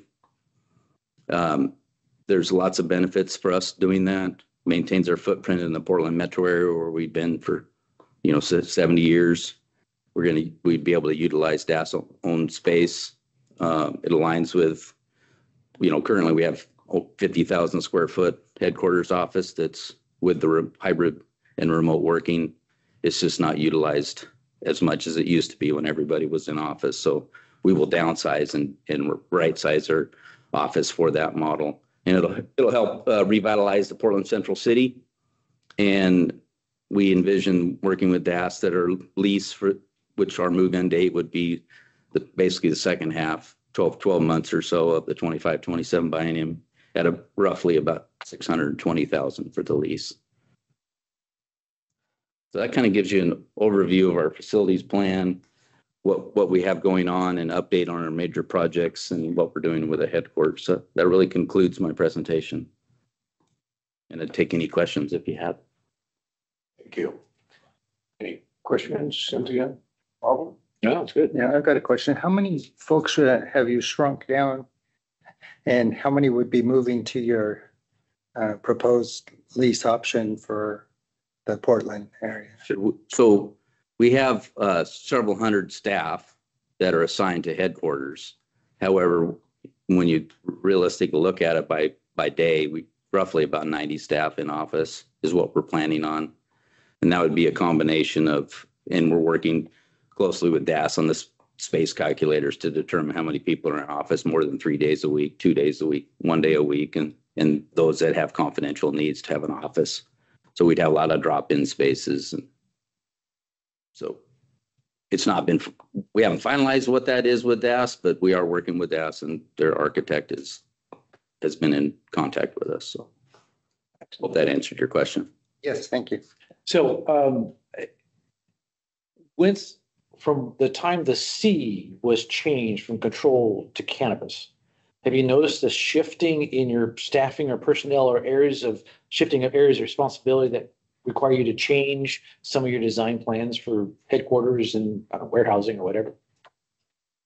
I don't know if Colin wants to chime in here, but I will say that really the space occupancy that we currently have, we're taking that into consideration in our plan for the new lease space. Of course, we have staff that are strictly assigned to cannabis, but that's already been done, and so we're already in that mode. And we went through COVID like all state agencies, and the reduction of the workforce from in office to the remote model. Thanks. That's good. Okay, thank you. Kristen? Ben? Yeah, thank you for the presentation. On the new structure, what is that construction type of the new warehouse? Is that tilt-up concrete? Is that a steel building? Yeah, thank you for that question. I should have said, so it is a concrete tilt building. Again, I'd advocate, as we did with the last group, that could be a tilt-up mass plywood panel building. And there's examples of that across the state, and that would be utilizing state small diameter timber. And I think it could be done for much less and much more environmentally efficiently than concrete. So I would advocate for, I think you said LRS to study tilt-up mass plywood panels using Frere's lumber out of Lyons, Oregon, which also helps our forest fire reduction and forest management practices, and furthers kind of all the other investments in the state's practice. And I think you'd save money and have a much more seismically resilient building. Yeah. And fire resistant. Thank you. We are just on that note, we are looking at we're going to have an expansive roof with this size of a building, and we are looking at a hybrid roof structure, so it's steel wood hybrid system for the roof. So, thank you. Right. Any question, Bill? Yes, thank you, Chair. First of all, thank you for the presentation. I have two questions. First, on the projection of the space that you need, or when you're doing that projection, are you looking at population growth, right? So you're planning for years out, like what we need. I know you're mindful or thoughtful about, hey, we could kick out that wall and expand it if we need to, but is that based on a population growth of 10% per year, or is that even part of the calculation? Colin, do you want to tackle that one? Sure. And you're asking, just to clarify, and for the record, my name is Colin Nealon, Chief Financial Officer for the OLCC. You're asking about the warehouse in Canby when we're looking at the expansion capability, and is that correct? That's right. And is it based on where the state is headed my assumption is that as population increases, the use of alcohol increases. That is my assumption. Yes. So you can argue with that assumption, but that is where I'm headed. And that just like, as our state continues to grow, I mean, are we bringing that into our calculations about the space that you need? Yeah. Yes. The short answer to that question is yes. And a longer answer to that question is when the initial planning, for the warehouse was being conducted, population growth in Oregon was expected to be, more along kind of what we've seen over the, historically, as the DATH Office of Economic Analysis in Portland State have updated, population growth forecasts. Those have come down in the more recent forecasts. And that's something that we continue to pay very close attention to because we're trying to plan, as Jeff mentioned, for at least the next 15 to 20 years, but in all reality, longer than that. And that is growth that we're planning on addressing. And that's also part of the reason why we're looking to build a new warehouse now, is so that we can be supporting the liquor control model that the state has had, since 1930s. And the reason for that is our two warehouses that are in the Milwaukee area, currently every month they are above 80% capacity, close or even above full capacity in those warehouses. And that's really one of the main drivers. Is we did work with the agency, with Deloitte & Touche, and Deloitte & Touche came back with a recommendation that a warehouse should really be planning to be at 80% capacity to allow room for seasonal fluctuations and, moving, materials around the warehouse and those types of things. And so, yes, we're planning for population growth. And of course, that's really why we're trying to do this now, so that we are well positioned for the future, as well as where the challenge that we're facing today, which is we are over capacity in our warehouse today. All right, thank you. Appreciate the thoughtful response. My second question is about our state has a lot of goals about becoming a green state, reducing carbon emissions and everything else. So this question is going to electric transportation electrification. In the new design, are we incorporating the capability for that mode of transportation, whatever that may be, to be electrically charged if that's where the fleet is going, as we want to do that for our state? Are we incorporating charging stations at the warehouse is the question. I can take that one. And yes, most certainly we are. I've worked closely with Brian King at Fleet to understand how many electric charging stations we would need, not only for the public, but also for OLCC has a fleet of vehicles as well. And we will be transitioning to, we're already moving towards hybrid vehicles, but to actual plug-in vehicles. And that will be built into the warehouse. All right. And then as part of that thought process, so like the semi-type charging as well. So the larger trucks, whether they're pulling the trailers. So currently we don't have truck charging there, and we currently contract our trucking out, and we don't have our own trucks for shipping. That is something that could be considered in the future, depending on the model that we have and the need for the trucks that do deliver and ship from our facility, which currently are again contracted. Yeah, and that contracting fleet may just be needing to need chargers. And so my suggestion is this, again, it sounds like you're already being very thoughtful, but I mean, the conduits or whatever that you can do to facilitate that may be a good investment today, so you're not ripping things up in the future if that's what the fleet looks like. And I know it's a risk decision that you have to make. Understand. Thank you. Well, unless there are any other further questions, we thank you very much for your presentation. I appreciate it. Thank you. Have a great day. Yeah, thank you. You as well. Thanks, Carl.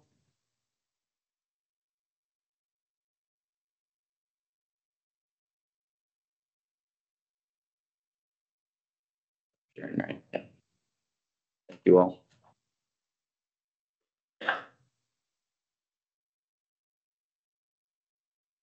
And our Exactly on time. I don't know how we keep doing this. is our friends from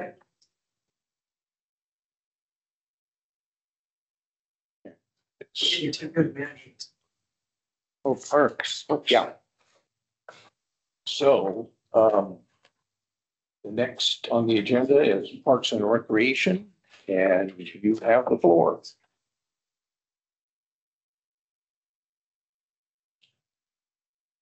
Morning. Good morning. Thanks again, Jen, for your extra help. I'm Lori Friedman. I'm here representing State Parks and Rec.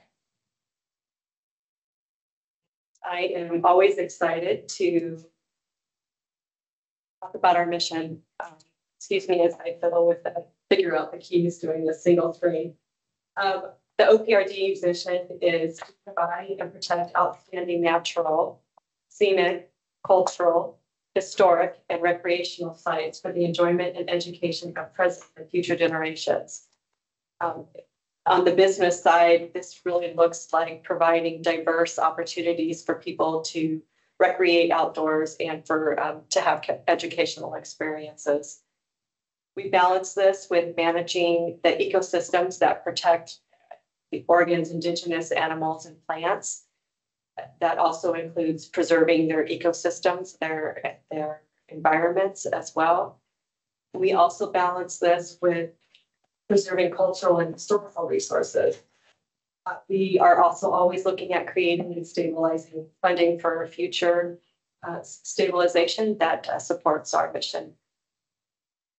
On the facility side, we own over 1,000 buildings. I think it's 251 properties. The replacement value is currently estimated at just over $300 million, and it spans across the state to over 131,000 acres. So pretty small area to manage and operate.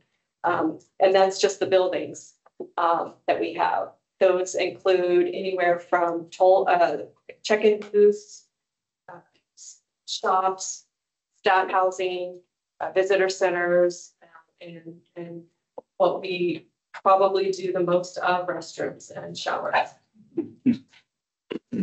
On the DAS side, we recently occupied just over 25,000 square feet and reduced it down to 12,000 square feet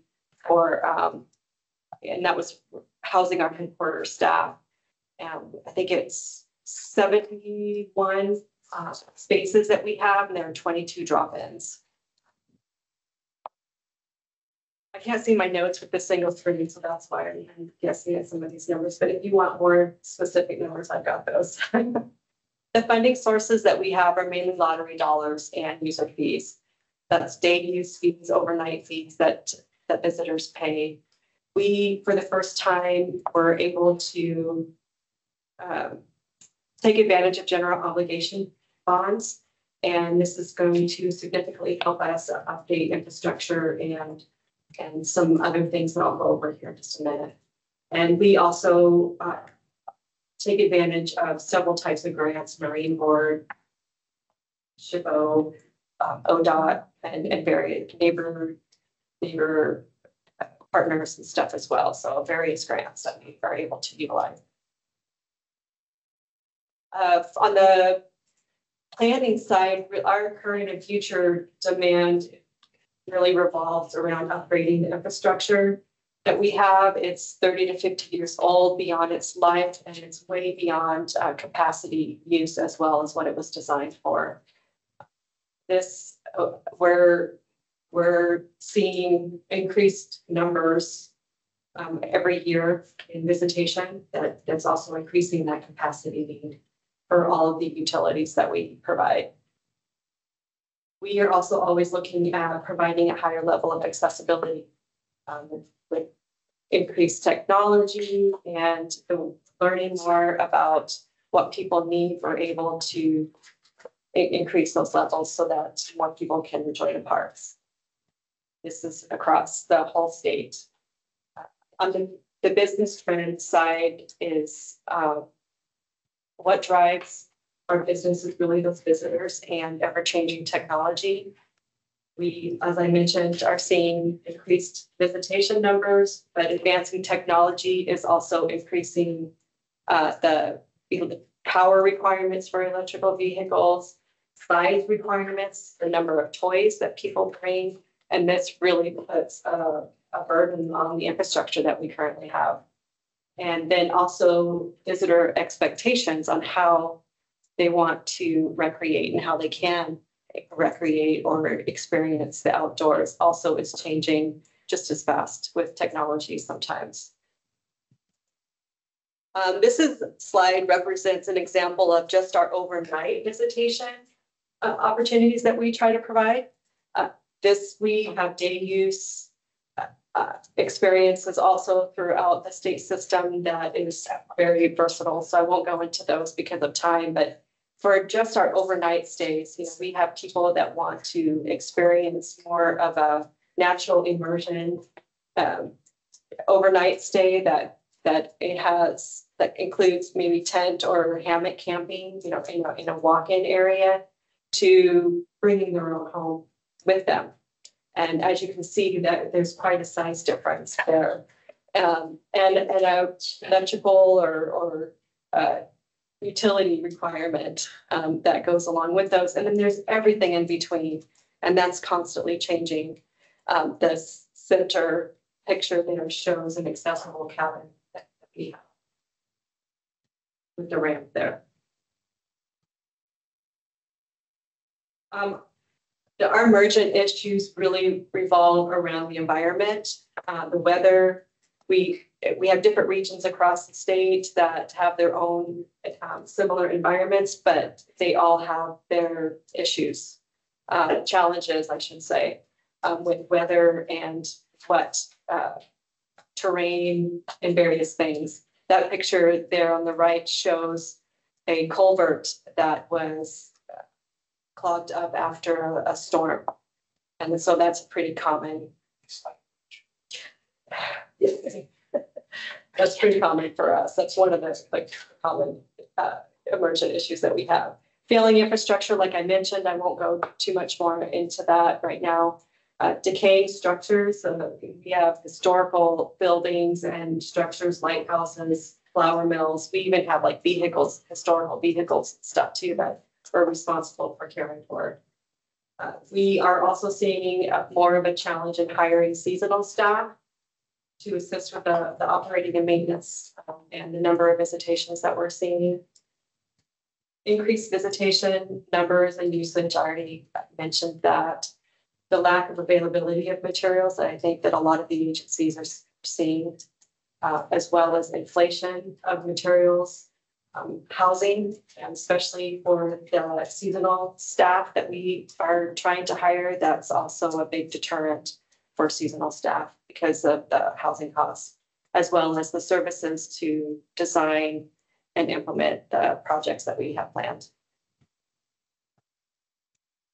This slide shows just a few of those emergent issues that we often deal with. The picture on the the left there shows just a bridge decaying due to time and weather. The center top picture there shows a bridge that was damaged after a severe storm.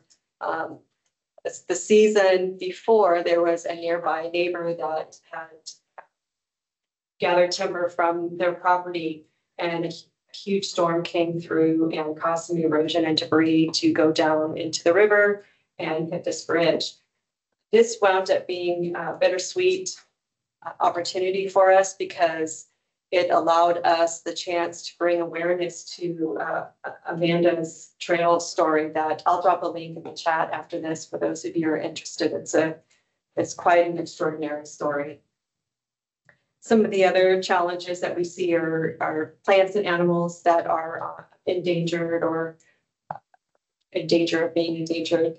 This shows coastal verbena plants that we protect.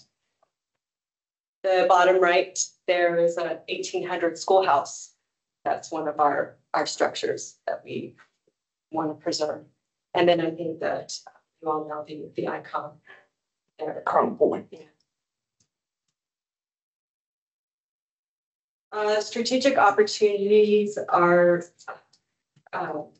updating facilities around our ADA transitional plan. We developed a plan that looked at all of our existing structures and where some opportunities were to improve accessibility and really to meet the ADA standard.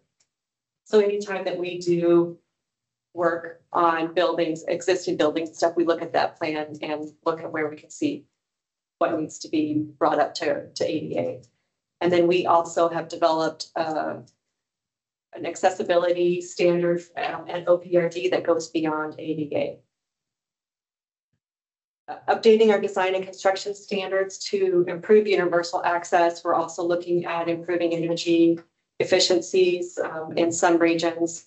We are able to take advantage of solar, for example, and others not so much, but updating these standards helps us prepare. It saves costs in the long run, and it also improves our consistencies across the state. The increasing awareness of our underused parks, and we're trying to also we want to kind of spread out the overuse of some of the well-loved parks. We're also trying to spread some of that out into the underused parks to help alleviate some of the capacity issues. Investing in locations that are more conducive to increasing accessibility levels. It's one, we have parks that are flatter than others and stuff, and outside of the floodplain than others, or whatever that we can. It's better developed for higher accessibility. Updating our website information is another strategic plan for us. It helps if we can. We're really trying to do better at stating what parks are accessible, what things that are there that are accessible, so people can better plan and before they leave. Recruiting and starting seasonal staff earlier and keeping them longer because of technology is increasing the length of time that people can and want to recreate in the colder seasons and stuff. It's extending that season for us. So we're trying to recruit staff earlier and keep them longer. We're, I think, one of the oddball agencies in that our authority is under Parks and Recreation powers of commission for our master planning, approval of our projects, and for our spending. And our master plans involve quite a bit of reference to other plans, in which the major ones I've listed there. Because of time, I won't go over those. But we do have quite a bit that we balance within our master plans with other plans and legislation, as well as community input to those as well. Our demand management is around visitor and staff safety, preserving those historical and cultural and natural resources, maintenance backlog, visitation numbers, and mitigating those environmental and challenges. The program delivery changes that we've been focusing on is reorganizing and staffing back up after the pandemic. We're also looking at balancing and maybe in some cases rebalancing the core functions of individuals.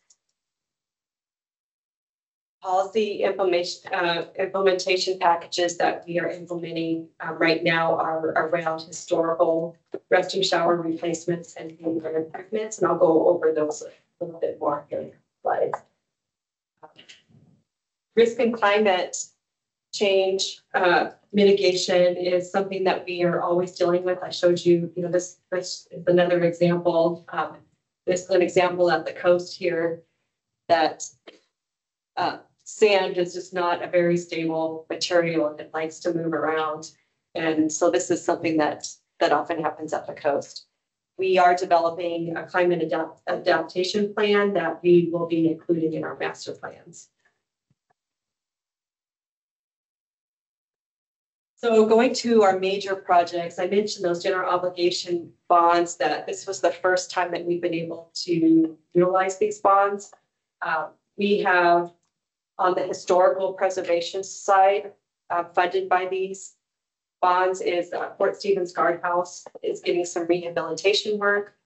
There's a new loop at Silver Falls and one at Shampooey going in, as well as new additional cabins that are going into those parks. And then a restroom shower building to support that expansion at each park. The Smith Rock and Silver Falls are both getting a new visitor center. Camwell-Chung is getting an interim center.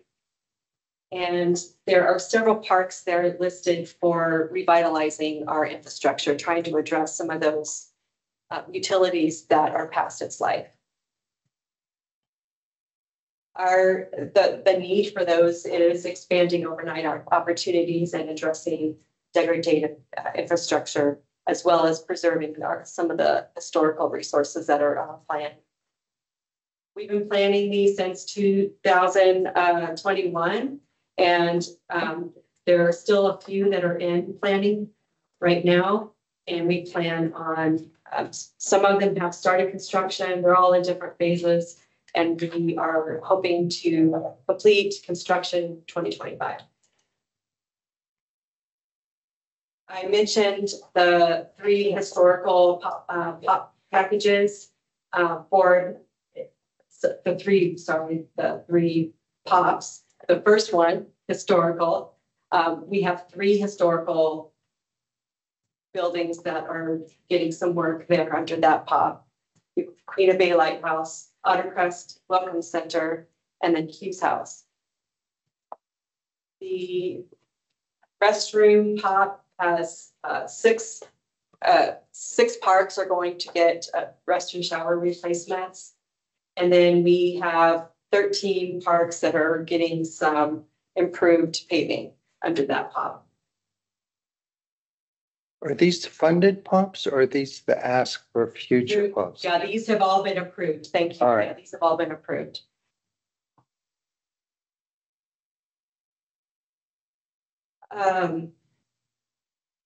OPRD really focuses around preserving historical buildings, maintaining the operations. That infrastructure is quite a challenge for us. But I think that over the next few years, we're going to see some big improvements with the funding that we've gotten to address those issues. This lists out some of the structures that we have, which I mentioned. Our selection process, each type of project, whether it's like an historical or paving or whatever, they all have their own indexes, and then we consolidate those into an overall strategic goal. We have 4 main categories within our selection. There's risks scoring that we have, mission alignment, improvement, and strategic goals. And then we have some limitation categories that if we have grants, a lot of times those come with certain spending windows or other recommendations or boundaries that we have to follow. And then we have those categories within each of those sections that help. And those are all weighted different. And we have just recently updated the scoring system.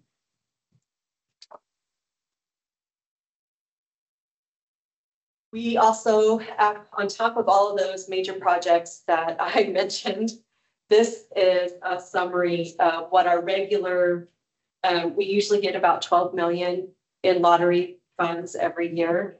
And this is a regular statewide project plan for 23-25. We have just under $8 million planned right now.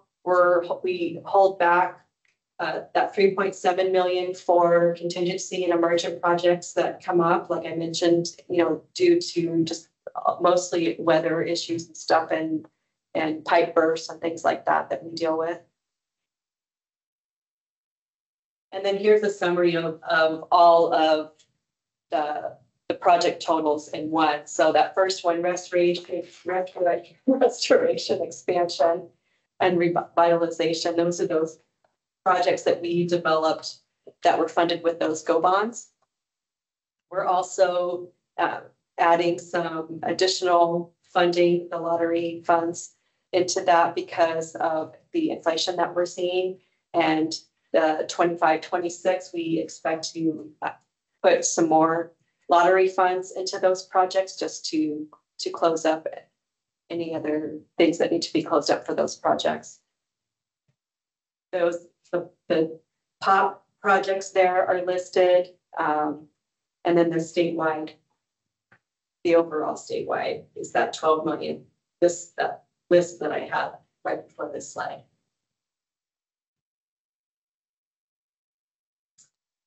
So can I ask you a question on that? Yes. On the POP budget, is that column for the 25-27? This is for the 20 through 25. Okay. Yes, this is the project plan that we are implementing through 25. We expect that several of these will be carried over past 25, so that is part of our funding that we will be adding in the lottery funds to finish out a lot of these projects. It's like a reauthorization if you can't get it the first round. For these, this is what's approved for these projects right now. And we're not planning on asking for additional funds, additional POP funds that I believe at this time. And the GO bonds, I don't have final information on that one for you. I don't know if there's been a lot of discussions back and forth on that. Thank you. Yeah, you're welcome. Any other questions?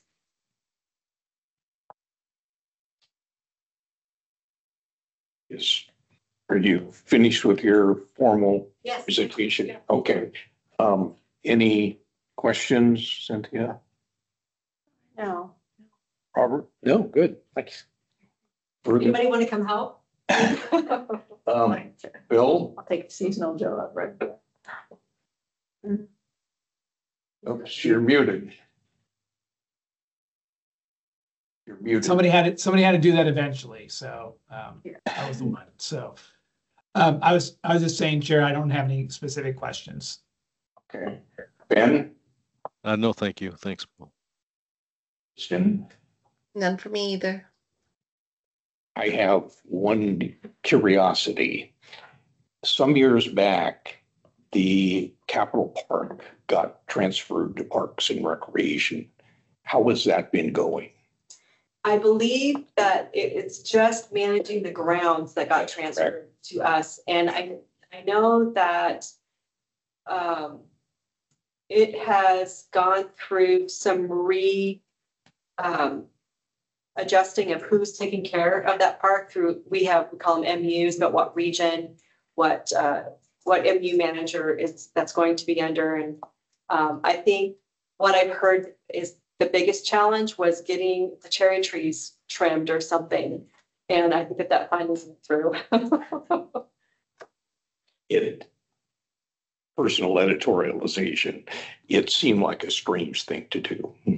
And I would think it would have brought some challenges. Yeah, I think that there have been historically several things like that. Yeah. That have gone. Yeah. And, it's always an adventure. Yeah. Well, and I helped years ago with the Sumter Dredge project. So, you know, you have some unique items in your portfolio. I heard recently that we have some like 1800 truck or something somewhere too that I want to go see. So that we do have some strange properties and structures that we. Thank you. Thank you very much, Lori. So, one more. Stamina level right now. We still good? You need a Good. Shot a donut? I'll get my own during the break. No, not me during the speak. No worries. I'm good. Everybody. Sound crazy. Sorry.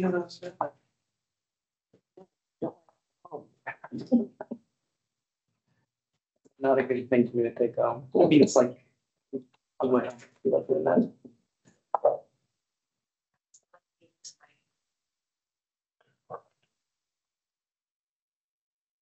Eric, are you ready to launch? I believe so. All right. Excellent. Chair Foster, members of the board. Nice to see you all. My name is Eric Manis, representing the Oregon State Police. Bear with me, I've only been in this position for just less than 6 months. A lot of this information has been prepared here and I'm presenting was prepared outside of my supervision and foresight. So I will do the best I can to answer questions. It's the best. Well, I'm trying to take on the responsibilities as they are, Yeah. but thank you very kindly. The Oregon State Police is a multidisciplinary organization in charge of protecting the people, wildlife, natural resources in the state of Oregon. Our mission is really of the state police is to serve the people with the priority of safeguarding life, property, and natural resources, and building upon the diversity of professionalism and trustworthy workforce. We really do envision to be the high quality service to support the public and enhance public safety moving into the 21st century. Our overall values is represent a moral compass for our agency. High degree of honor, dedication, loyalty, compassion, and integrity in the duties and responsibilities that we take on. And really as our mission for our facilities, really to kind of control our own destiny and to really kind of build the facilities and manage those facilities that we need to support that mission. Our facility portfolio right now is really a size of 3. And primarily consists of a piece of property in Central Point that has a facility on it that is currently under construction through prior POP, which we're working through right now. We also have a piece of property in Springfield, which is a former Gateway facility, and then a piece of land property actually in itself next to the Register Guard there in Eugene that we are working on developing, and I will give you updates on all of those. And we're also for this upcoming millennium seeking to purchase 2 new additional properties in support of our Coos Bay area as well as Ontario, so opposite sides of the state. The remainder of our facilities portfolio is leased facilities. There's about 68 of them. We run them through various city and county and state entities, as well as private leases. And most of them are under 10,000 square feet. And we also have a good number of other little oddities, whether they're storage facilities for evidence.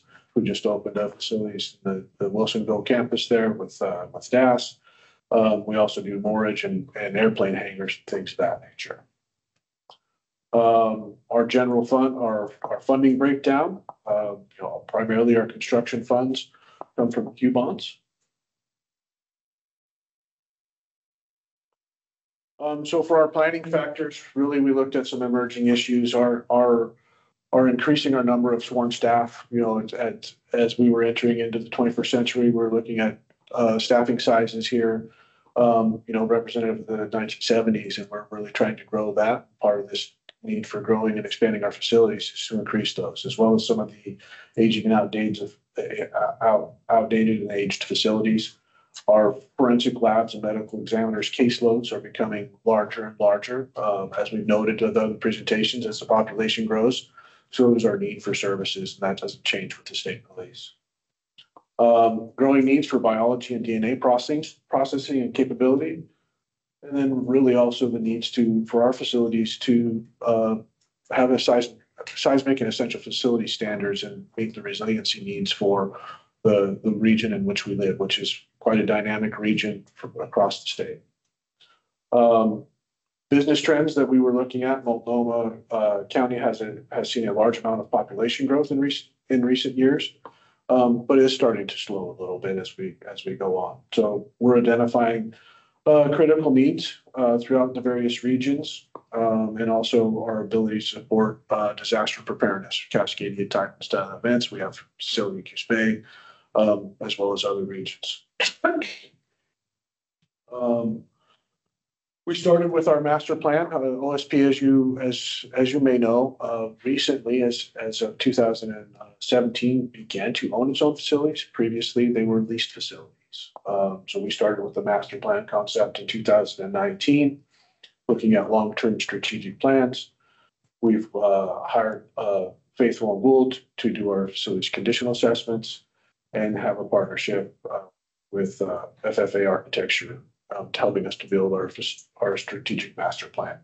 So really what those showed for us is we have some really business needs for additional space, programmatic functions, primarily for our forensics labs and our medical examiner offices, really safety and security of our staff. You can imagine there's some people that are not very happy that they've had interactions with us.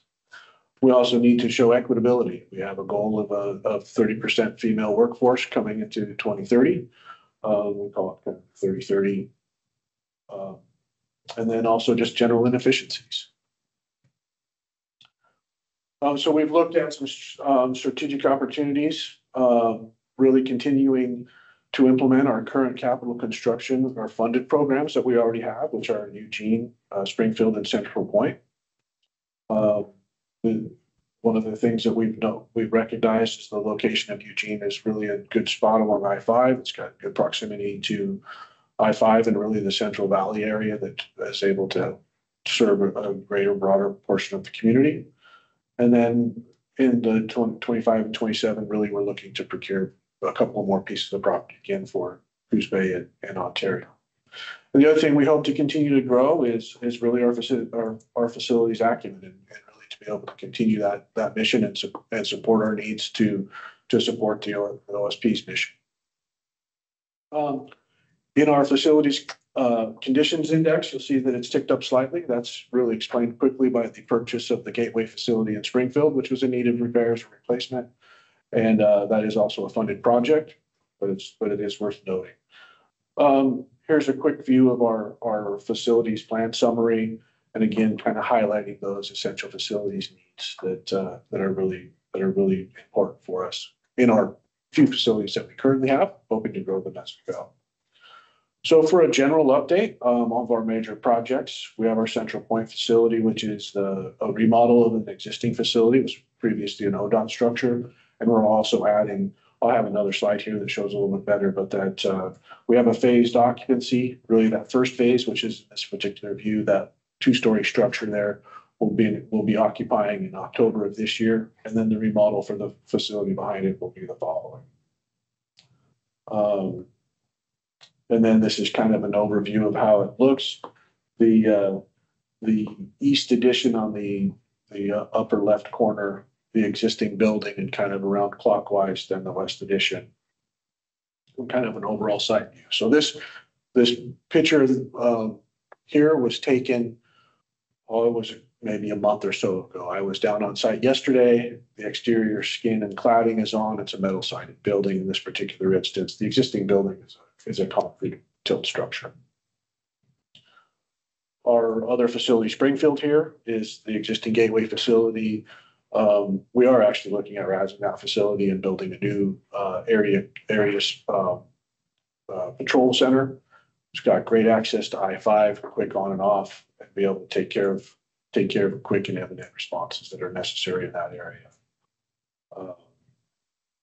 Our Eugene facility is right next to the registered guard. It is currently a vacant lot, but will be our medical examiner's office and really sits back more closer to the freeway. And I won't say out of sight, out of mind, but will be a good location for a lab and a morgue facility and medical examiner's office to sit. So really for our 25 and 27, we really desire right now to purchase some additional properties, Coos Bay and Ontario. To background on some of those areas right now, we lease a facility. It's a little bit of a dated aged facility. It's also, within the target zone of a Cascadia type and style of event. We run a couple of divisions out of there, a patrol and a detective division, as well as fish and wildlife and tribal gaming. Primary reasons for our desires, really the existing facility. We're looking to increase our resiliencies, our structure, our operational efficiencies, and really the built environment, creating equitable spaces, as well as a space that the staff that are working within the facilities during their workday have a space that is suitable for them to house themselves in. Ontario, similar kind of a stuff. It's an ODOT building where we're currently living. Have a number of different services that we run out of that facility. The one major component for that facility that's of concern for us is there's a high level of arsenic within the well water that is served for that facility. We've put in some treatment, which really serves a limited number of drinking fountain type stuff, but even resident showers and things like that when officers need to bathe and cleanse themselves after an event, is really arsenic contaminated. Probably safe to shower in, probably, but you don't want to drink it. So it's really something we're looking to resolve, and really the same kinds of things: the built environment, operational resiliency, and security. Sorry, I raced through that pretty quickly, but really much more of an update and kind of where we are to date, where we're looking to go. No real capital outlay requested for the 25-27, but if you had other questions, I'll do my best to answer, but may ask for a privilege to respond back. Thank you, Eric. Any questions, Cynthia? Robert? Are you any solar panels on your roofs? Yes, sir. Yeah, yes, sir. Matter of fact, if you look at this particular slide right here, that hashing pattern is really a solar panel functionality and structure. Right, thanks. Our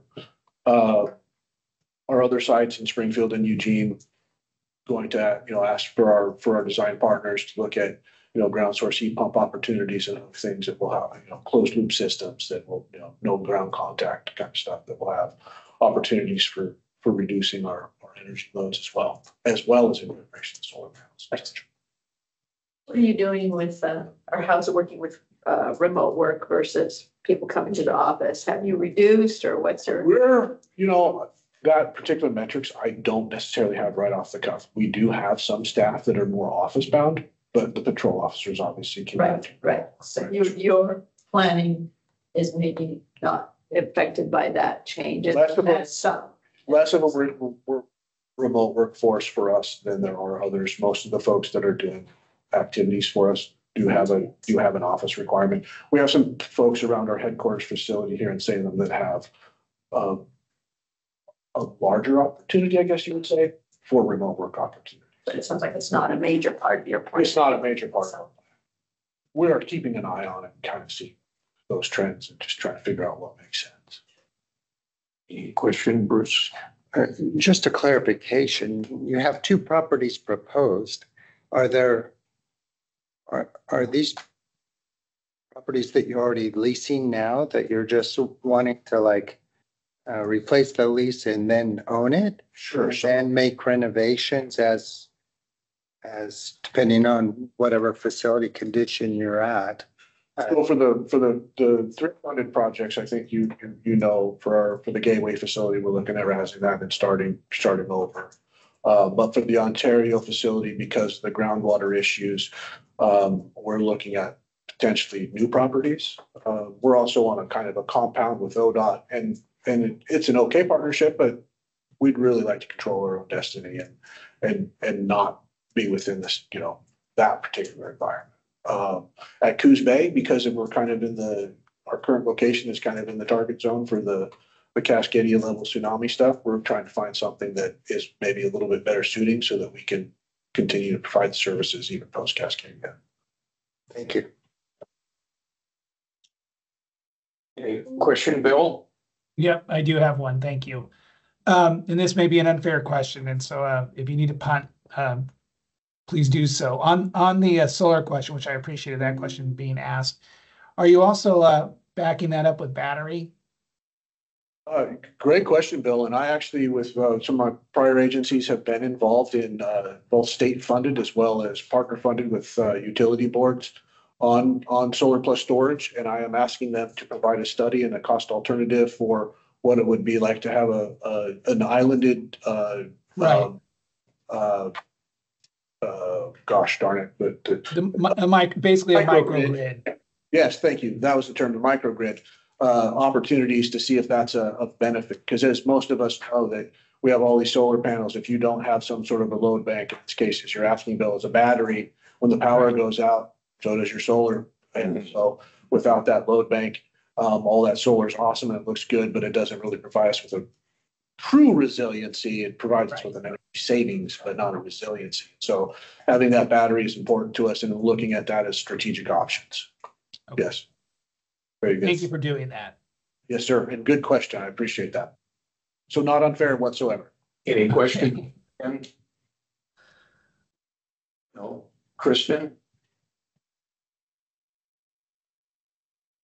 So this group or some members of it some years ago visited the Springfield facility. And it's taken a while.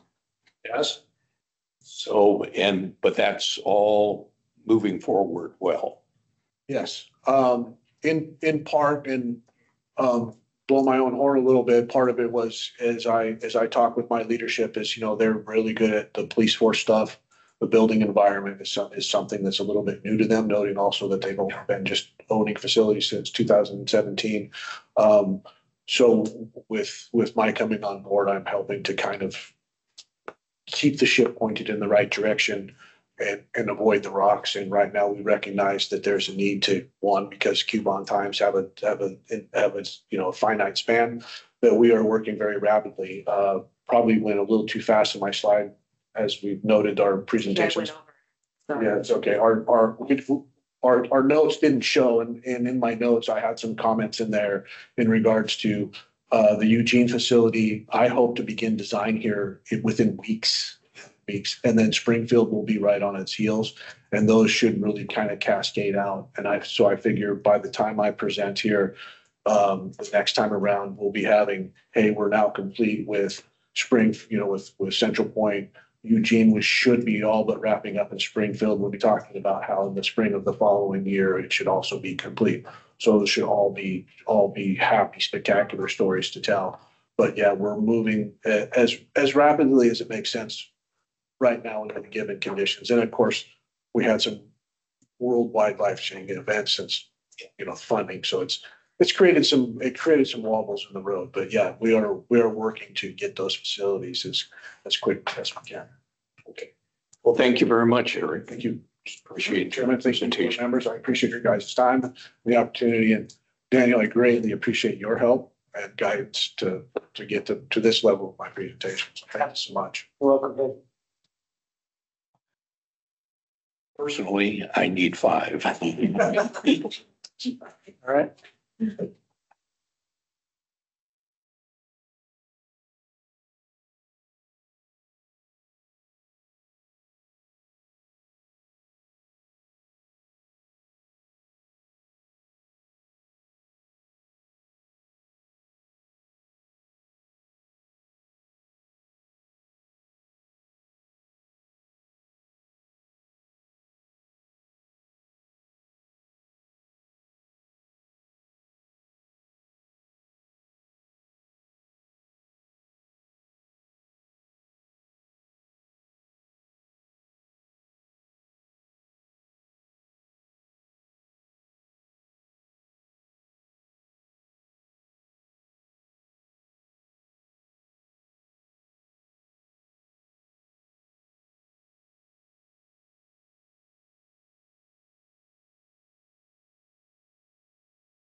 love to show off parts, so if you want a tour of anything or whatever. Can we bring our really big, Yes. with a semi?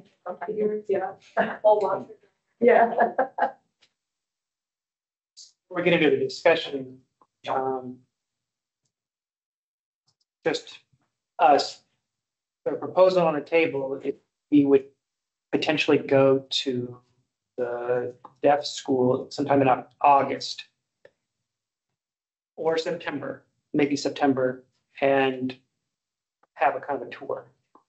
So obviously that's a scheduling thing, but I just wanted to throw that out that if there's a way that we can make it work, but I'm not, if we can't make everybody work, you know, I think it's, we got to kind of fit within the, because it's a school, you know, they have kids there. So, so it'd be like a Friday or something. So I have to work it out with them, but I know that just as a follow-up to that, they were eager to have board members come out, and also, well, from LFO, the LFO analyst wants to go. So I'm trying to kind of get something going, but as with all of this stuff, it just gets kind of caught up in the scheduling thing. Well, it's interesting, and you know, I know when we visited Springfield, it was an interesting discussion.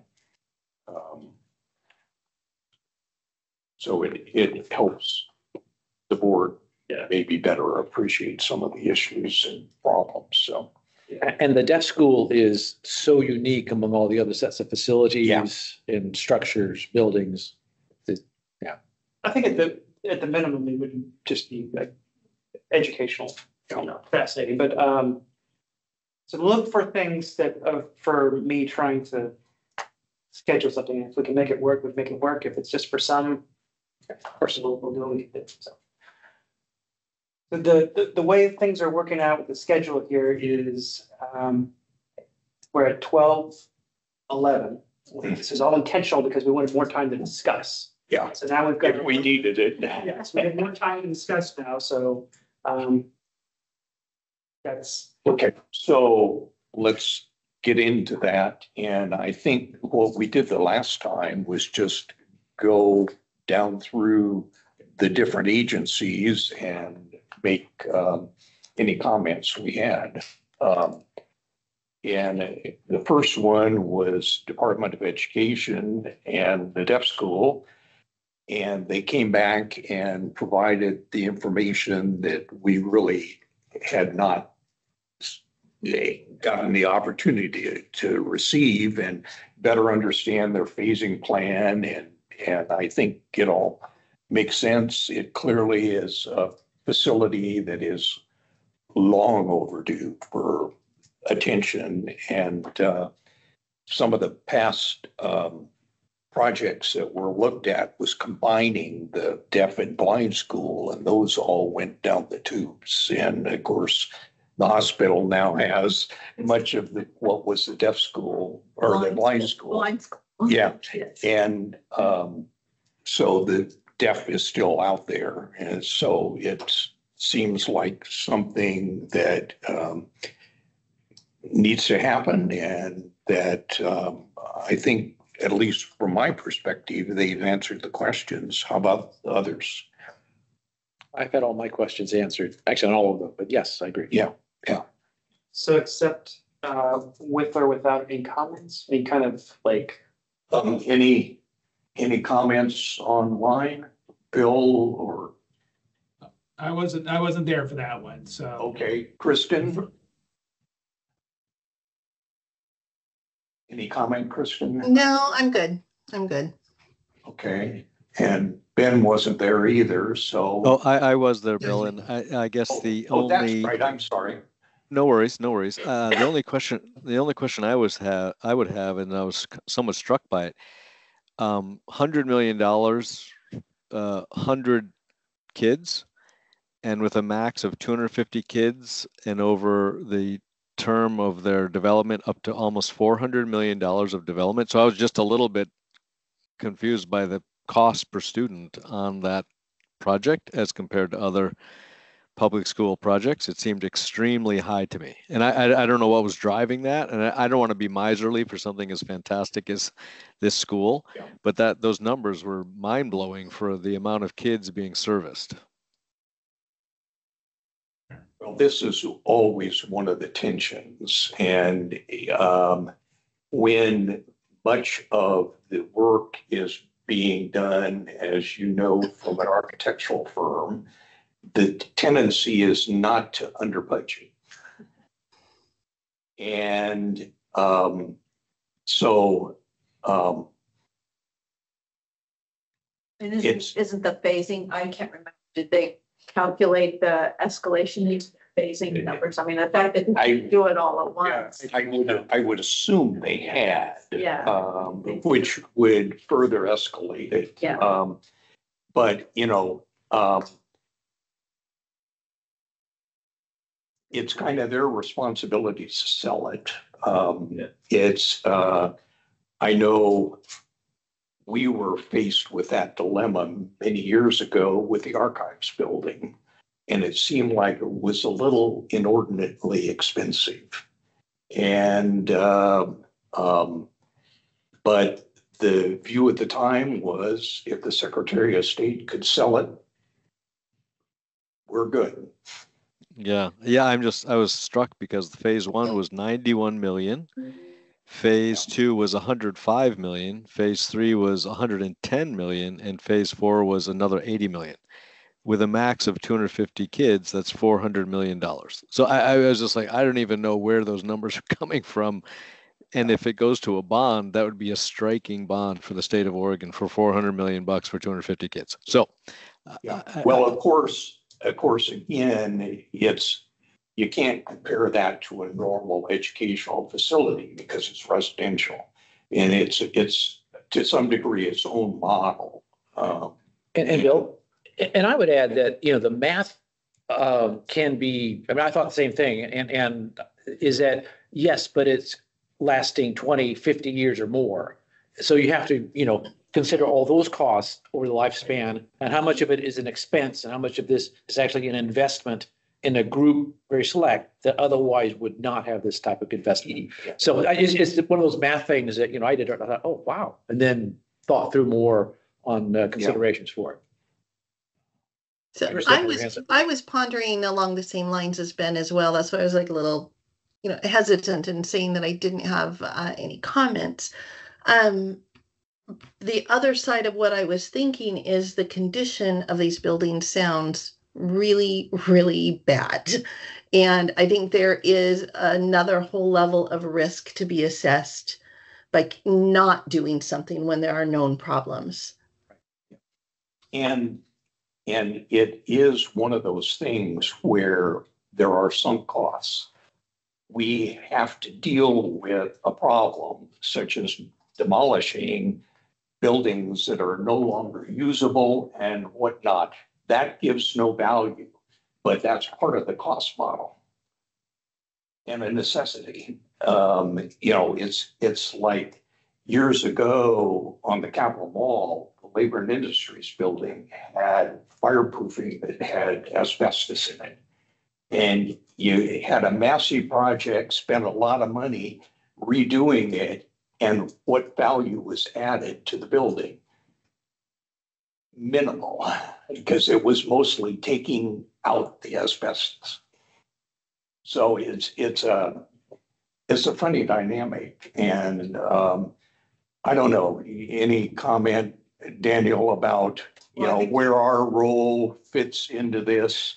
This is, to me, and I don't want to editorialize, I'm trying to be neutral, but this is where the bill comes due. I mean, there's a lot of long-standing deferred maintenance with that facility. They've done what they can, but what you're having are these issues of the effectiveness of the educational environment and the method. So it is, in essence, this plan is a recalibration of the campus because they're redesigning things in a modern way where it enables better deaf person interaction. And that's one of the the approach before. And so they've been dealing with this kind of legacy of poorly designed buildings for the educational approach, but also they're just like, there was no money put into them. So they're kind of double burdened by structures that are inadequate, falling apart, costly to maintain, and are going to have to be removed, as Bill says, as a cost, simply to move forward into something new. So it's going to be, it is expensive, but it's like, this is how these things compound over the decades. And they're just calculating the cost now, it's so. I really think, to advocate a little bit, is they've done a hell of a job, I think, in their planning approach, and we were really impressed by their FCA and their master plan analysis, just for discretely that campus. So we have put in the effort. It's just whether or not, I would agree it's a well thought out master plan, for a population. Like I was impressed with that, is whether it's. And it's a minority. That's something that we want to do, right? It's a minority population. I think that's always, you always get into these kind of things where what you have to invest for that, but that it's the only resource for those kids that exists in the state. So that's a policy and funding legislative thing, but I think they've teed up the issue fairly well. I mean, better than, as well as we could expect in terms of the foundation of the approach. Well, a parallel is some years back, after years and years of total neglect, the legislature did decide to fund the updating of the state hospital. And it was expensive. And so there's some parallelism here, I think, that, and it had some of the same exact issues of facilities that had to be demolished, whatnot. And Daniel, you used the word minority, and you could also substitute disadvantaged. Yeah. And the issue of equitable treatment. I think that all goes into their approach. It's a much more, making a conducive environment for their unique population.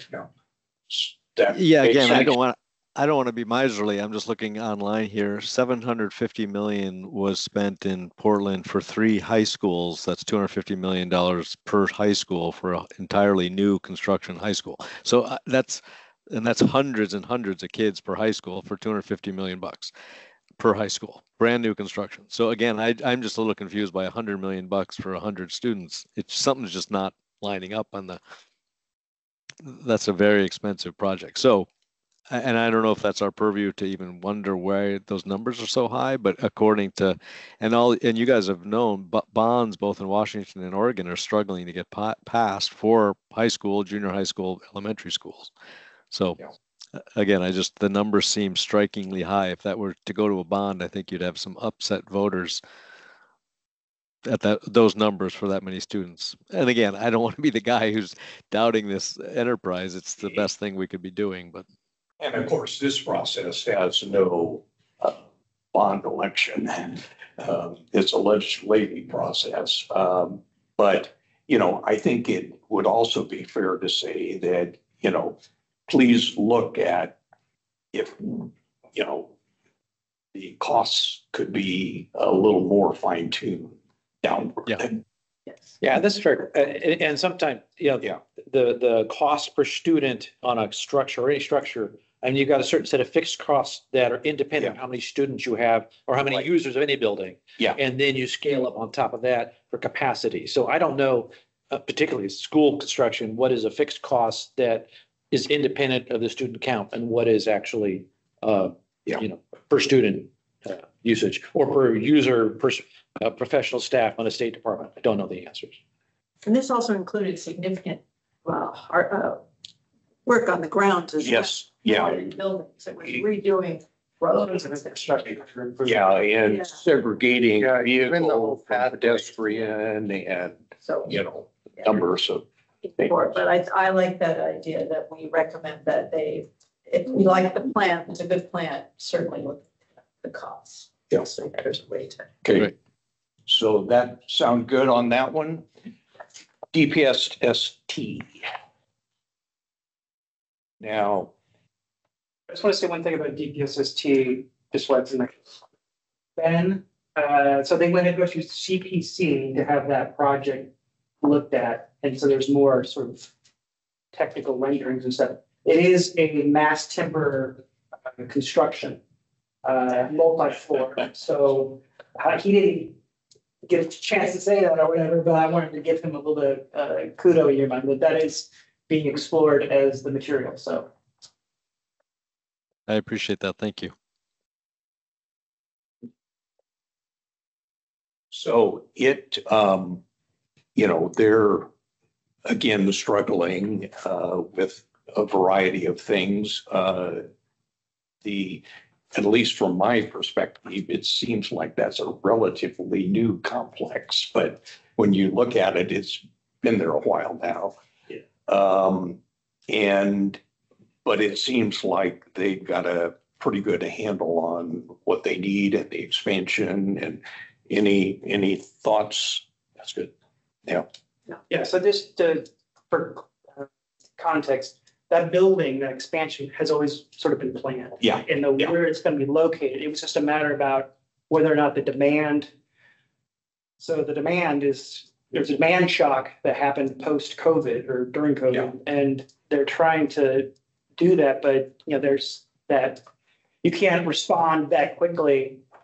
But I think they've got some indication from the governor's office that needs to be pursued. Yeah, and they've been doing the creative problem solving with doing the 60 versus the 40.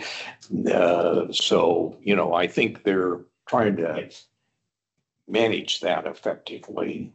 But my understanding is that they're actually being encouraged to put this forward versus the agency electively trying to. Yeah, so I think there's some wind in the sail to move it forward. They just happen to have a lot of the work already in the can. It's just a word they weren't necessarily poised to submit it this session. So they're kind of playing catch up a little bit. Yeah. But I think they've done a great job in terms of having at least something to look at. Yeah. Any comments from online? And Bill? Not present yet. Chris? There's Michael. Yeah, Michael, tell him you're doing mass timber. Yeah, thank you, Daniel. I did forget. I drove out and was thinking, I forgot to say that. Yeah, we are looking at mass timber for both the dorm expansion and the facilities shop. The large span structure that's right now looking at a Butler building, but yeah, those two out of three would be mass timber.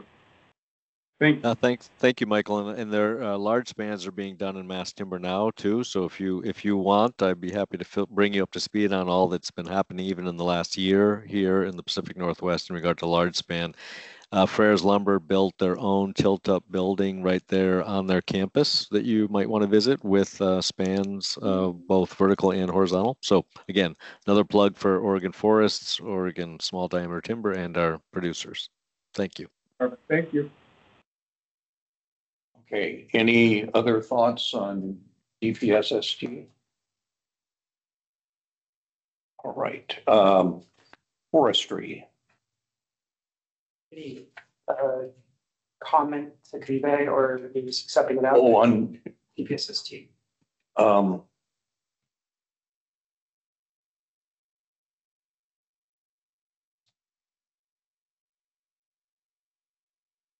It seems like they've got a pretty good handle through their consultants on what their master plan is and where it should be going. And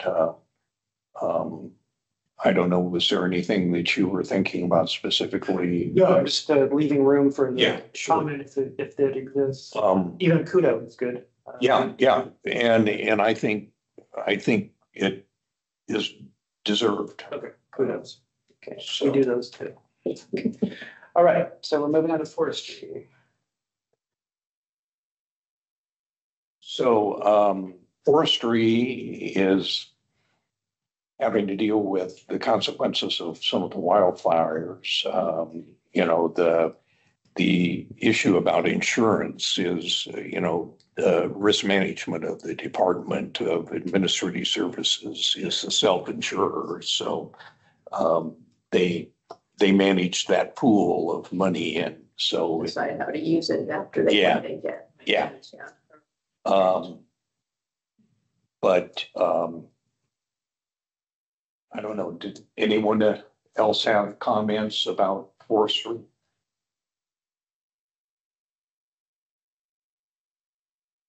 I would just say in general, I'm impressed with everybody's analysis and all of them. They've done a good job of analyzing and Yeah. giving us good tidbits or presenting in a way that we see they're being thoughtful and risk adjusting in the way that they are making their choices. I would say that in general about everybody. Yeah. Yeah, and I made that comment particularly about Fish and Wildlife, but I think it goes to virtually all of them. It's the quality of analysis and everything that is going into these now is a major step above what it was some years ago. So. Yeah, I think we can commend Jeff. He's kind of in the calculator here, and he digs into this stuff. So I think that was part of that agency's kind of need, was to get a grounding, which in the FCA data, but then like process it in a way where they can build like these plans for these, because they're somewhat distributed, if you recall, and they have these different regions. But I just want to emphasize again, just to, if it was totally clear, they're asking for the foresters building funding again. Yeah, and So I assume you guys still love that project, but we wanted to go last year, didn't we? I was involved helping them to promote that. Oh, really? Years ago. So I have a long history with it, and I love the building and the CCC building that's next to it. And it's. What register is it on, national? Yeah. Oh, yeah, it's. Yeah, so you it's. can't just tear it down. No, and it's a lovely building. You know, it has because of the nature of the historic character of it, it has some challenges of how it's used, but quirks that we're looking for. Yeah. We're second highest in national park style. Yeah. State of Oregon, just second to Timberline Lodge. Yeah. But you know, I don't know what further we say other than yes, this should happen. This is kind of what we've encountered over the years. It's like CPC saw it again. It's like, we're really, what can we do to help this? So I assume that everybody here is in continued support. Not the scope hasn't changed, so it's kind of just going through the cycle. So So other than that, I think except with. Yeah. You're getting the advance notification with a hearty endorsement for trying to deal with the historic preservation. Enthusiasm. Yeah. Multiple exclamation points in this. And so any last comments on forestry? Okay. Fish and Wildlife. So I say, I really felt them using those tools the way that it was envisioned years ago for this to go was wonderful. They built this whole business intelligence suite tool set, and Craig's like really excited about it. So it's like, I can tell they're gonna use it, and and he'd like to talk about it. Good for them. I think it's great. And just to make it kind of, so they asked for money for like kind of a tranche of money for doing like all these little projects. And that's what they're doing largely with these, their fish hatcheries, is just shoring them up. And so it's not very specific in how it's described, but it's a big chunk of money. And then they're doing the new field office. falling apart. So that's. Well, I think, part of the thing is you have buildings that, like on the Capitol Mall, that are meant to be enduring. And probably, even though you say there's a 50, 100-year life, it's going to be longer than that because they deserve to be there as a piece of history. Some of these others that are functional buildings have a useful life. And at some point, they're past it. Yeah. And I think that's the case with that particular one. Yeah. I mean, they're just houses. They're just like houses that go. Yeah. Just utilized as office space. Yeah. Which undoubtedly was a cost-effective measure at the time. But is it worth pouring more money into that? Probably not. I think you have to just like bulldoze and start over. As long as I got the land, yeah. They'll save just not having to buy new land. Yeah. Any comments, Bill, Kristen, Ben? Make the aviation, they're trying to get their old buildings. Yeah. They'll make aviation. Yeah.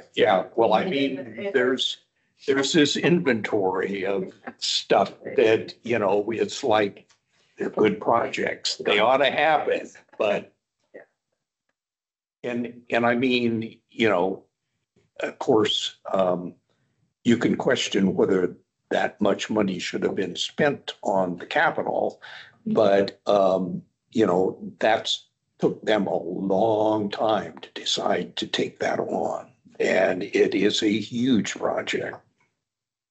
And that's totally outside our purview.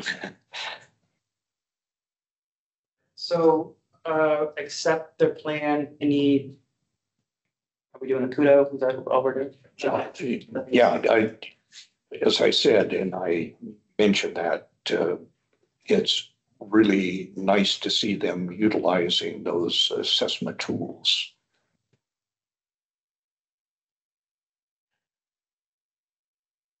OLCC. And I don't know if everybody fully understands what's going on with that agency.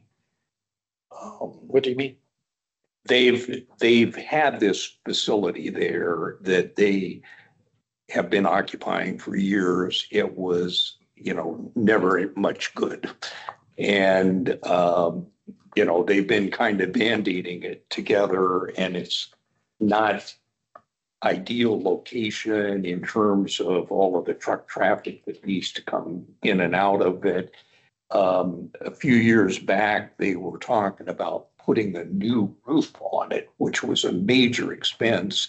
And we suggested maybe a cap sheet to weather this time until they could sell it, which it sounds like was probably good advice. I remember that. And so, and it's a major change for them to decide to go into a state-owned facility in Portland for their headquarters and separate it from the warehouse. Yeah, that's a win-win. Yeah, absolutely. And then I really liked how they were kind of shrinking their footprint, and they were right sizing on their own. They were coming up with like, well, all right, so many of our staff now telecommute, so we're gonna only, we'll do those rooms that can be shared. We'll better size ourselves. So I was real happy to hear that. Yeah. So, I mean, on the surface, it seems like they've got a good game plan, and they need to have better equipment to effectively move into the Amazon world for processing orders and that kind of thing. So I don't know. Any thoughts, Ben? I got a few kooky thoughts, Bill. So apologize.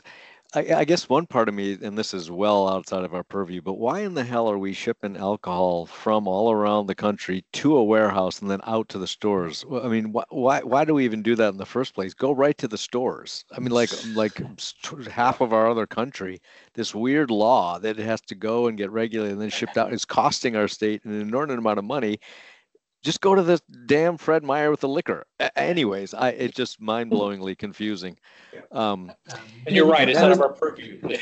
Ben, I would just say you're in my head, because that's the same thing with this topic. Like, I just don't understand it. And then if you want to even throw green into this, like, it's not even green. Like, it's not even green. It's not even green. It's more of everything just to get a bottle of Jack Daniels from one place into the store. I just don't understand it.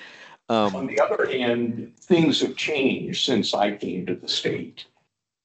When I first came to the state, you went into a state liquor store and you could not access the shelves. You had to ask someone at the counter for what you wanted. Yeah. Yeah. Well, and now we can pump our own gas. So yeah, exactly. So we digress. Yeah, we do. But my other question, and this is, other states around the country have required state and local employees to come back to work.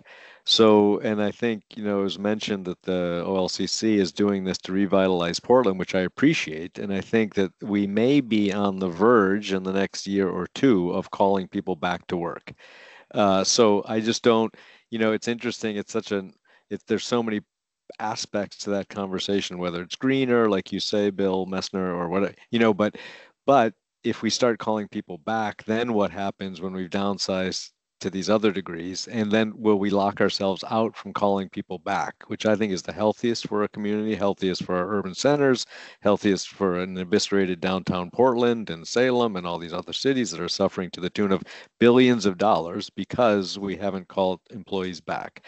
So I just don't want to get us into a trap where we can't call employees back because we've now downsized that there's no place to call them back to. So, again, this is maybe outside of our purview, but maybe not. And it's a confusing question. But other states are realizing that cities can't live when everybody's out in the woods on kind of Skylink. So something to consider. Any other thoughts? I mean, as far as our purview, I think they did fine. I appreciate their thoughtfulness. I appreciate their responses to our questions.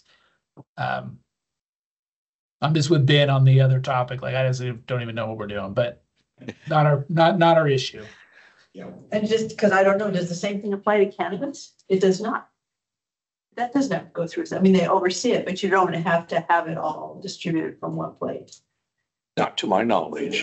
It's the distribution that they do, like the agriculture does testing. I think it's about the policy part of it. The point is it warehoused in a central place? The same way. And I don't think so. Yeah.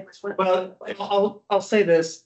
I mean, I don't have an opinion. I'm not going to take an opinion on, but I will say that these questions came before the legislature before this funding package was approved. Yeah. And they have affirmed this as a state model. So, I mean, OLCC is how we do business. Yes. So the question is, given all of their demand and their distribution issues, is this, reasonable? I think getting back to the major point, their game plan sounds like a very reasonable one. There's a peripheral questions that we may personally have, but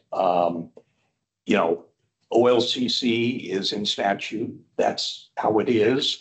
Washington changed, and they kind of regretted it, and ended up with a lot of business coming to Oregon inadvertently. So it's kind of an interesting dynamic, but way beyond what we can deal with. So a lot of times you guys ask about what are the implications of like Ben is saying, like downsizing and whatever. The strategy has been sort of been in the works ever since you've been asking that question for years. And I think what you're seeing is sort of the implementation of an evolving policy from DAS, because they're now going to be a DAS tenant in a DAS building, as opposed to owning that. In terms of that strategic objective of trying to get people into DAS-owned buildings as opposed to just private leases or constructing their own, I think it's a great commendable move, as opposed to, and they've been operating out in Milwaukee for decades after decades, so their staff is closer to where they live now. You know, it makes a lot more sense than I agree. having a community can be. Yeah, So I agree. I was actually kind of impressed at that, but also since DAS is helping them, guide them, it is some demonstration about the strategy that DAS has about this, what's called portfolio repositioning.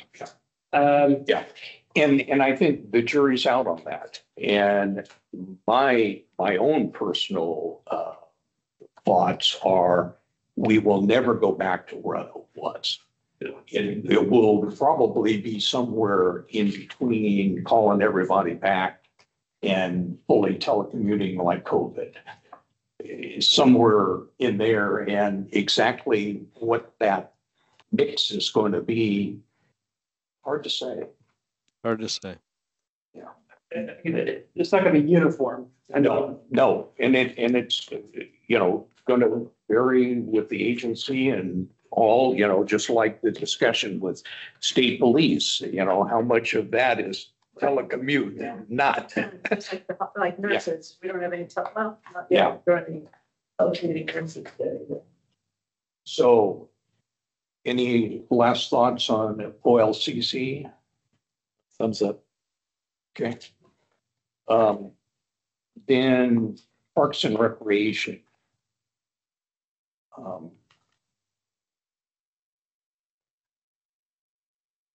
They're just implementing the money they got last time. Yeah. There just seemed to be an inform, right? So there's really nothing.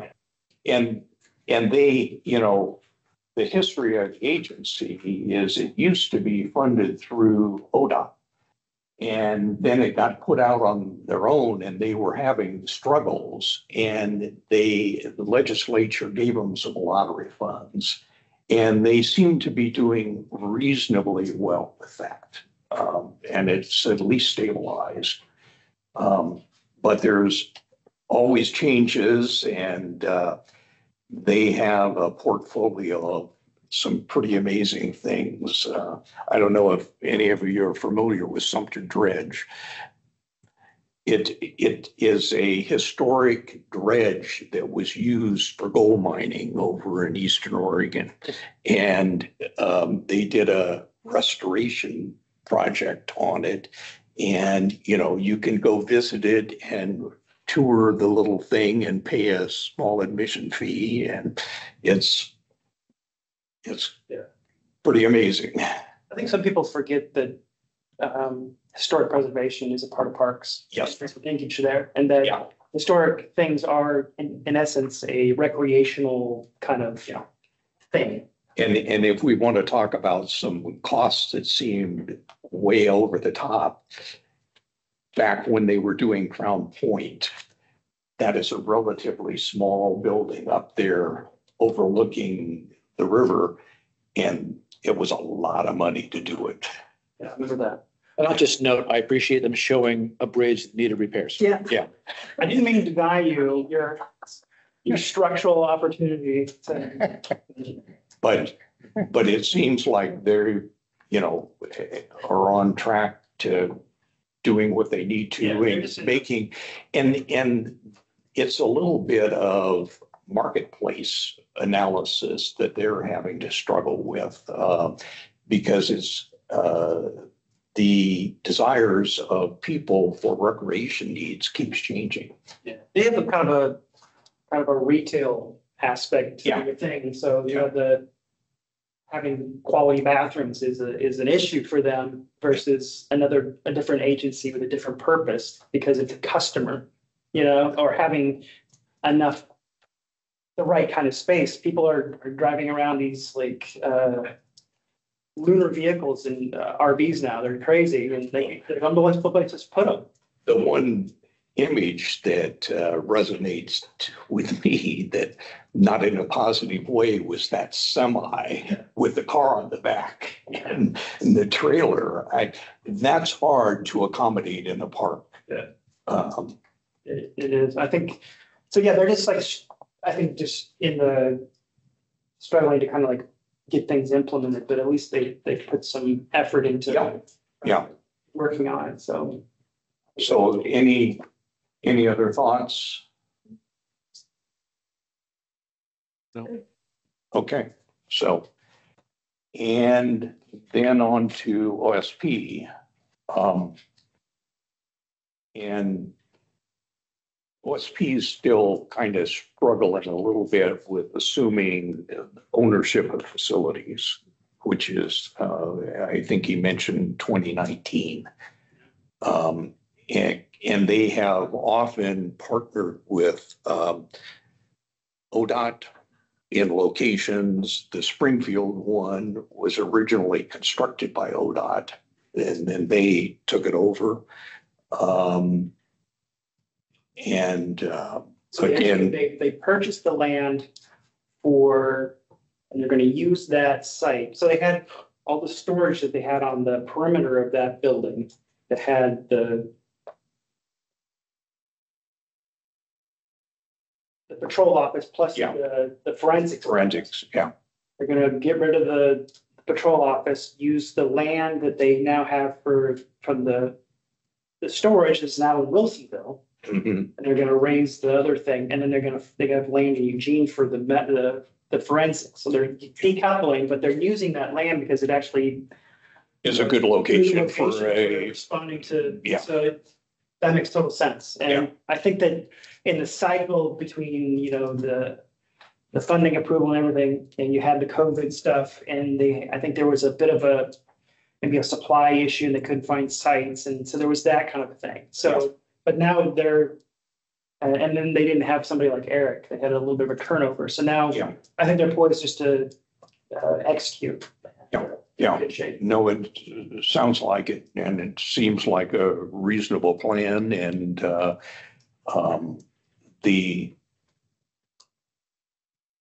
think they feel they're the best advocates for the agency rather than going through ODOT or DAS or someone else for their facility needs. Yeah, I think there's something that they have arsenic in the water. I mean, that's not a good situation for anybody, regardless of how good the rent is. So I think that, their ability to, control their own destiny is essential for them. Yeah. So any further thoughts on state police? I guess one question, and I think this is good for their report. I mean, I think we're done. But the idea, like we're asking about the solar and again, it'd be really important to have the battery backup to actually have a microgrid so that facility actually can be helpful to society if the grid went down. Maybe Daniel's a question for you. I mean, do we follow up on that? Can we ask a question about, because he says he's asked for the study. I mean, otherwise they're just going to have this really nice building that has solar during the day and will reduce their costs, but in the time of need, they're going to have a nice big paperweight. Yeah, no, I think it's fair to ask them about and to follow up. I think in terms of mandating that or something like that, that's a bigger issue because I think the feasibility part of it is that battery technology kind of sucks right now, regardless, and it's not perceived as a good investment in the short term. I have solar in my house. I have batteries, so when my power goes out, it goes out. I have a generator, but they're just not very effective. But I think actually the approach of looking at feasibility kind of kickstarts a level of analysis to know if that does have suitability and is there any kind of trend analysis in the battery technology is becoming more affordable and useful and reliable. Affordability, is a question. Yeah. So maybe I think what I would ask is that, approve the report and say, we're very curious about how your feasibility study goes. The committee is interested in following up with you on your learnings. That would be my ask for the group. With that, because, I think we've got these buckets that we're trying to fill. The sustainability is one of them. Resilience is another.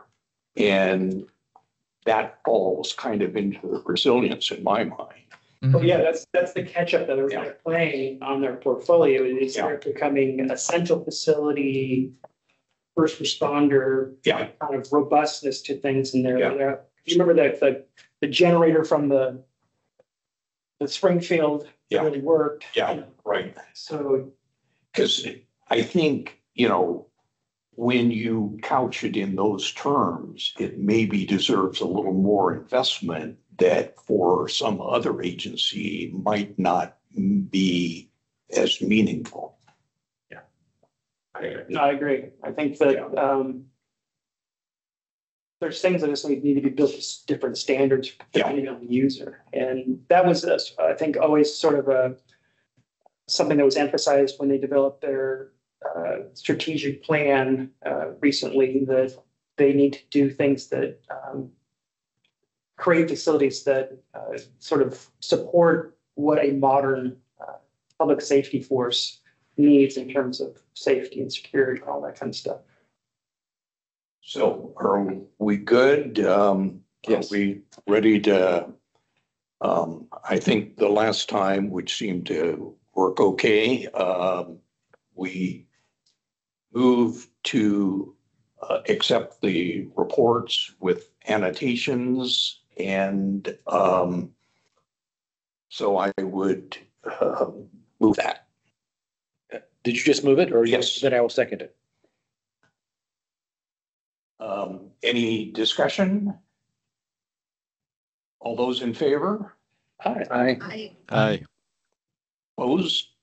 I would just say I vote for the ones that I attended. So Daniel, the record should show that I can't really have an opinion on the ones that I wasn't there for.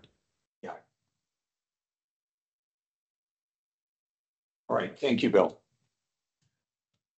So, unless we've got something else or any further comments. Public comments?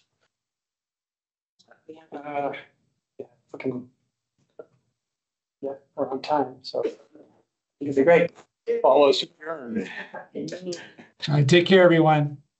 Thank you. Much. Have a good weekend. Thank you. Nicely done, y'all. Pardon? I said nicely done. Oh, thanks. Forgot to free up my parking.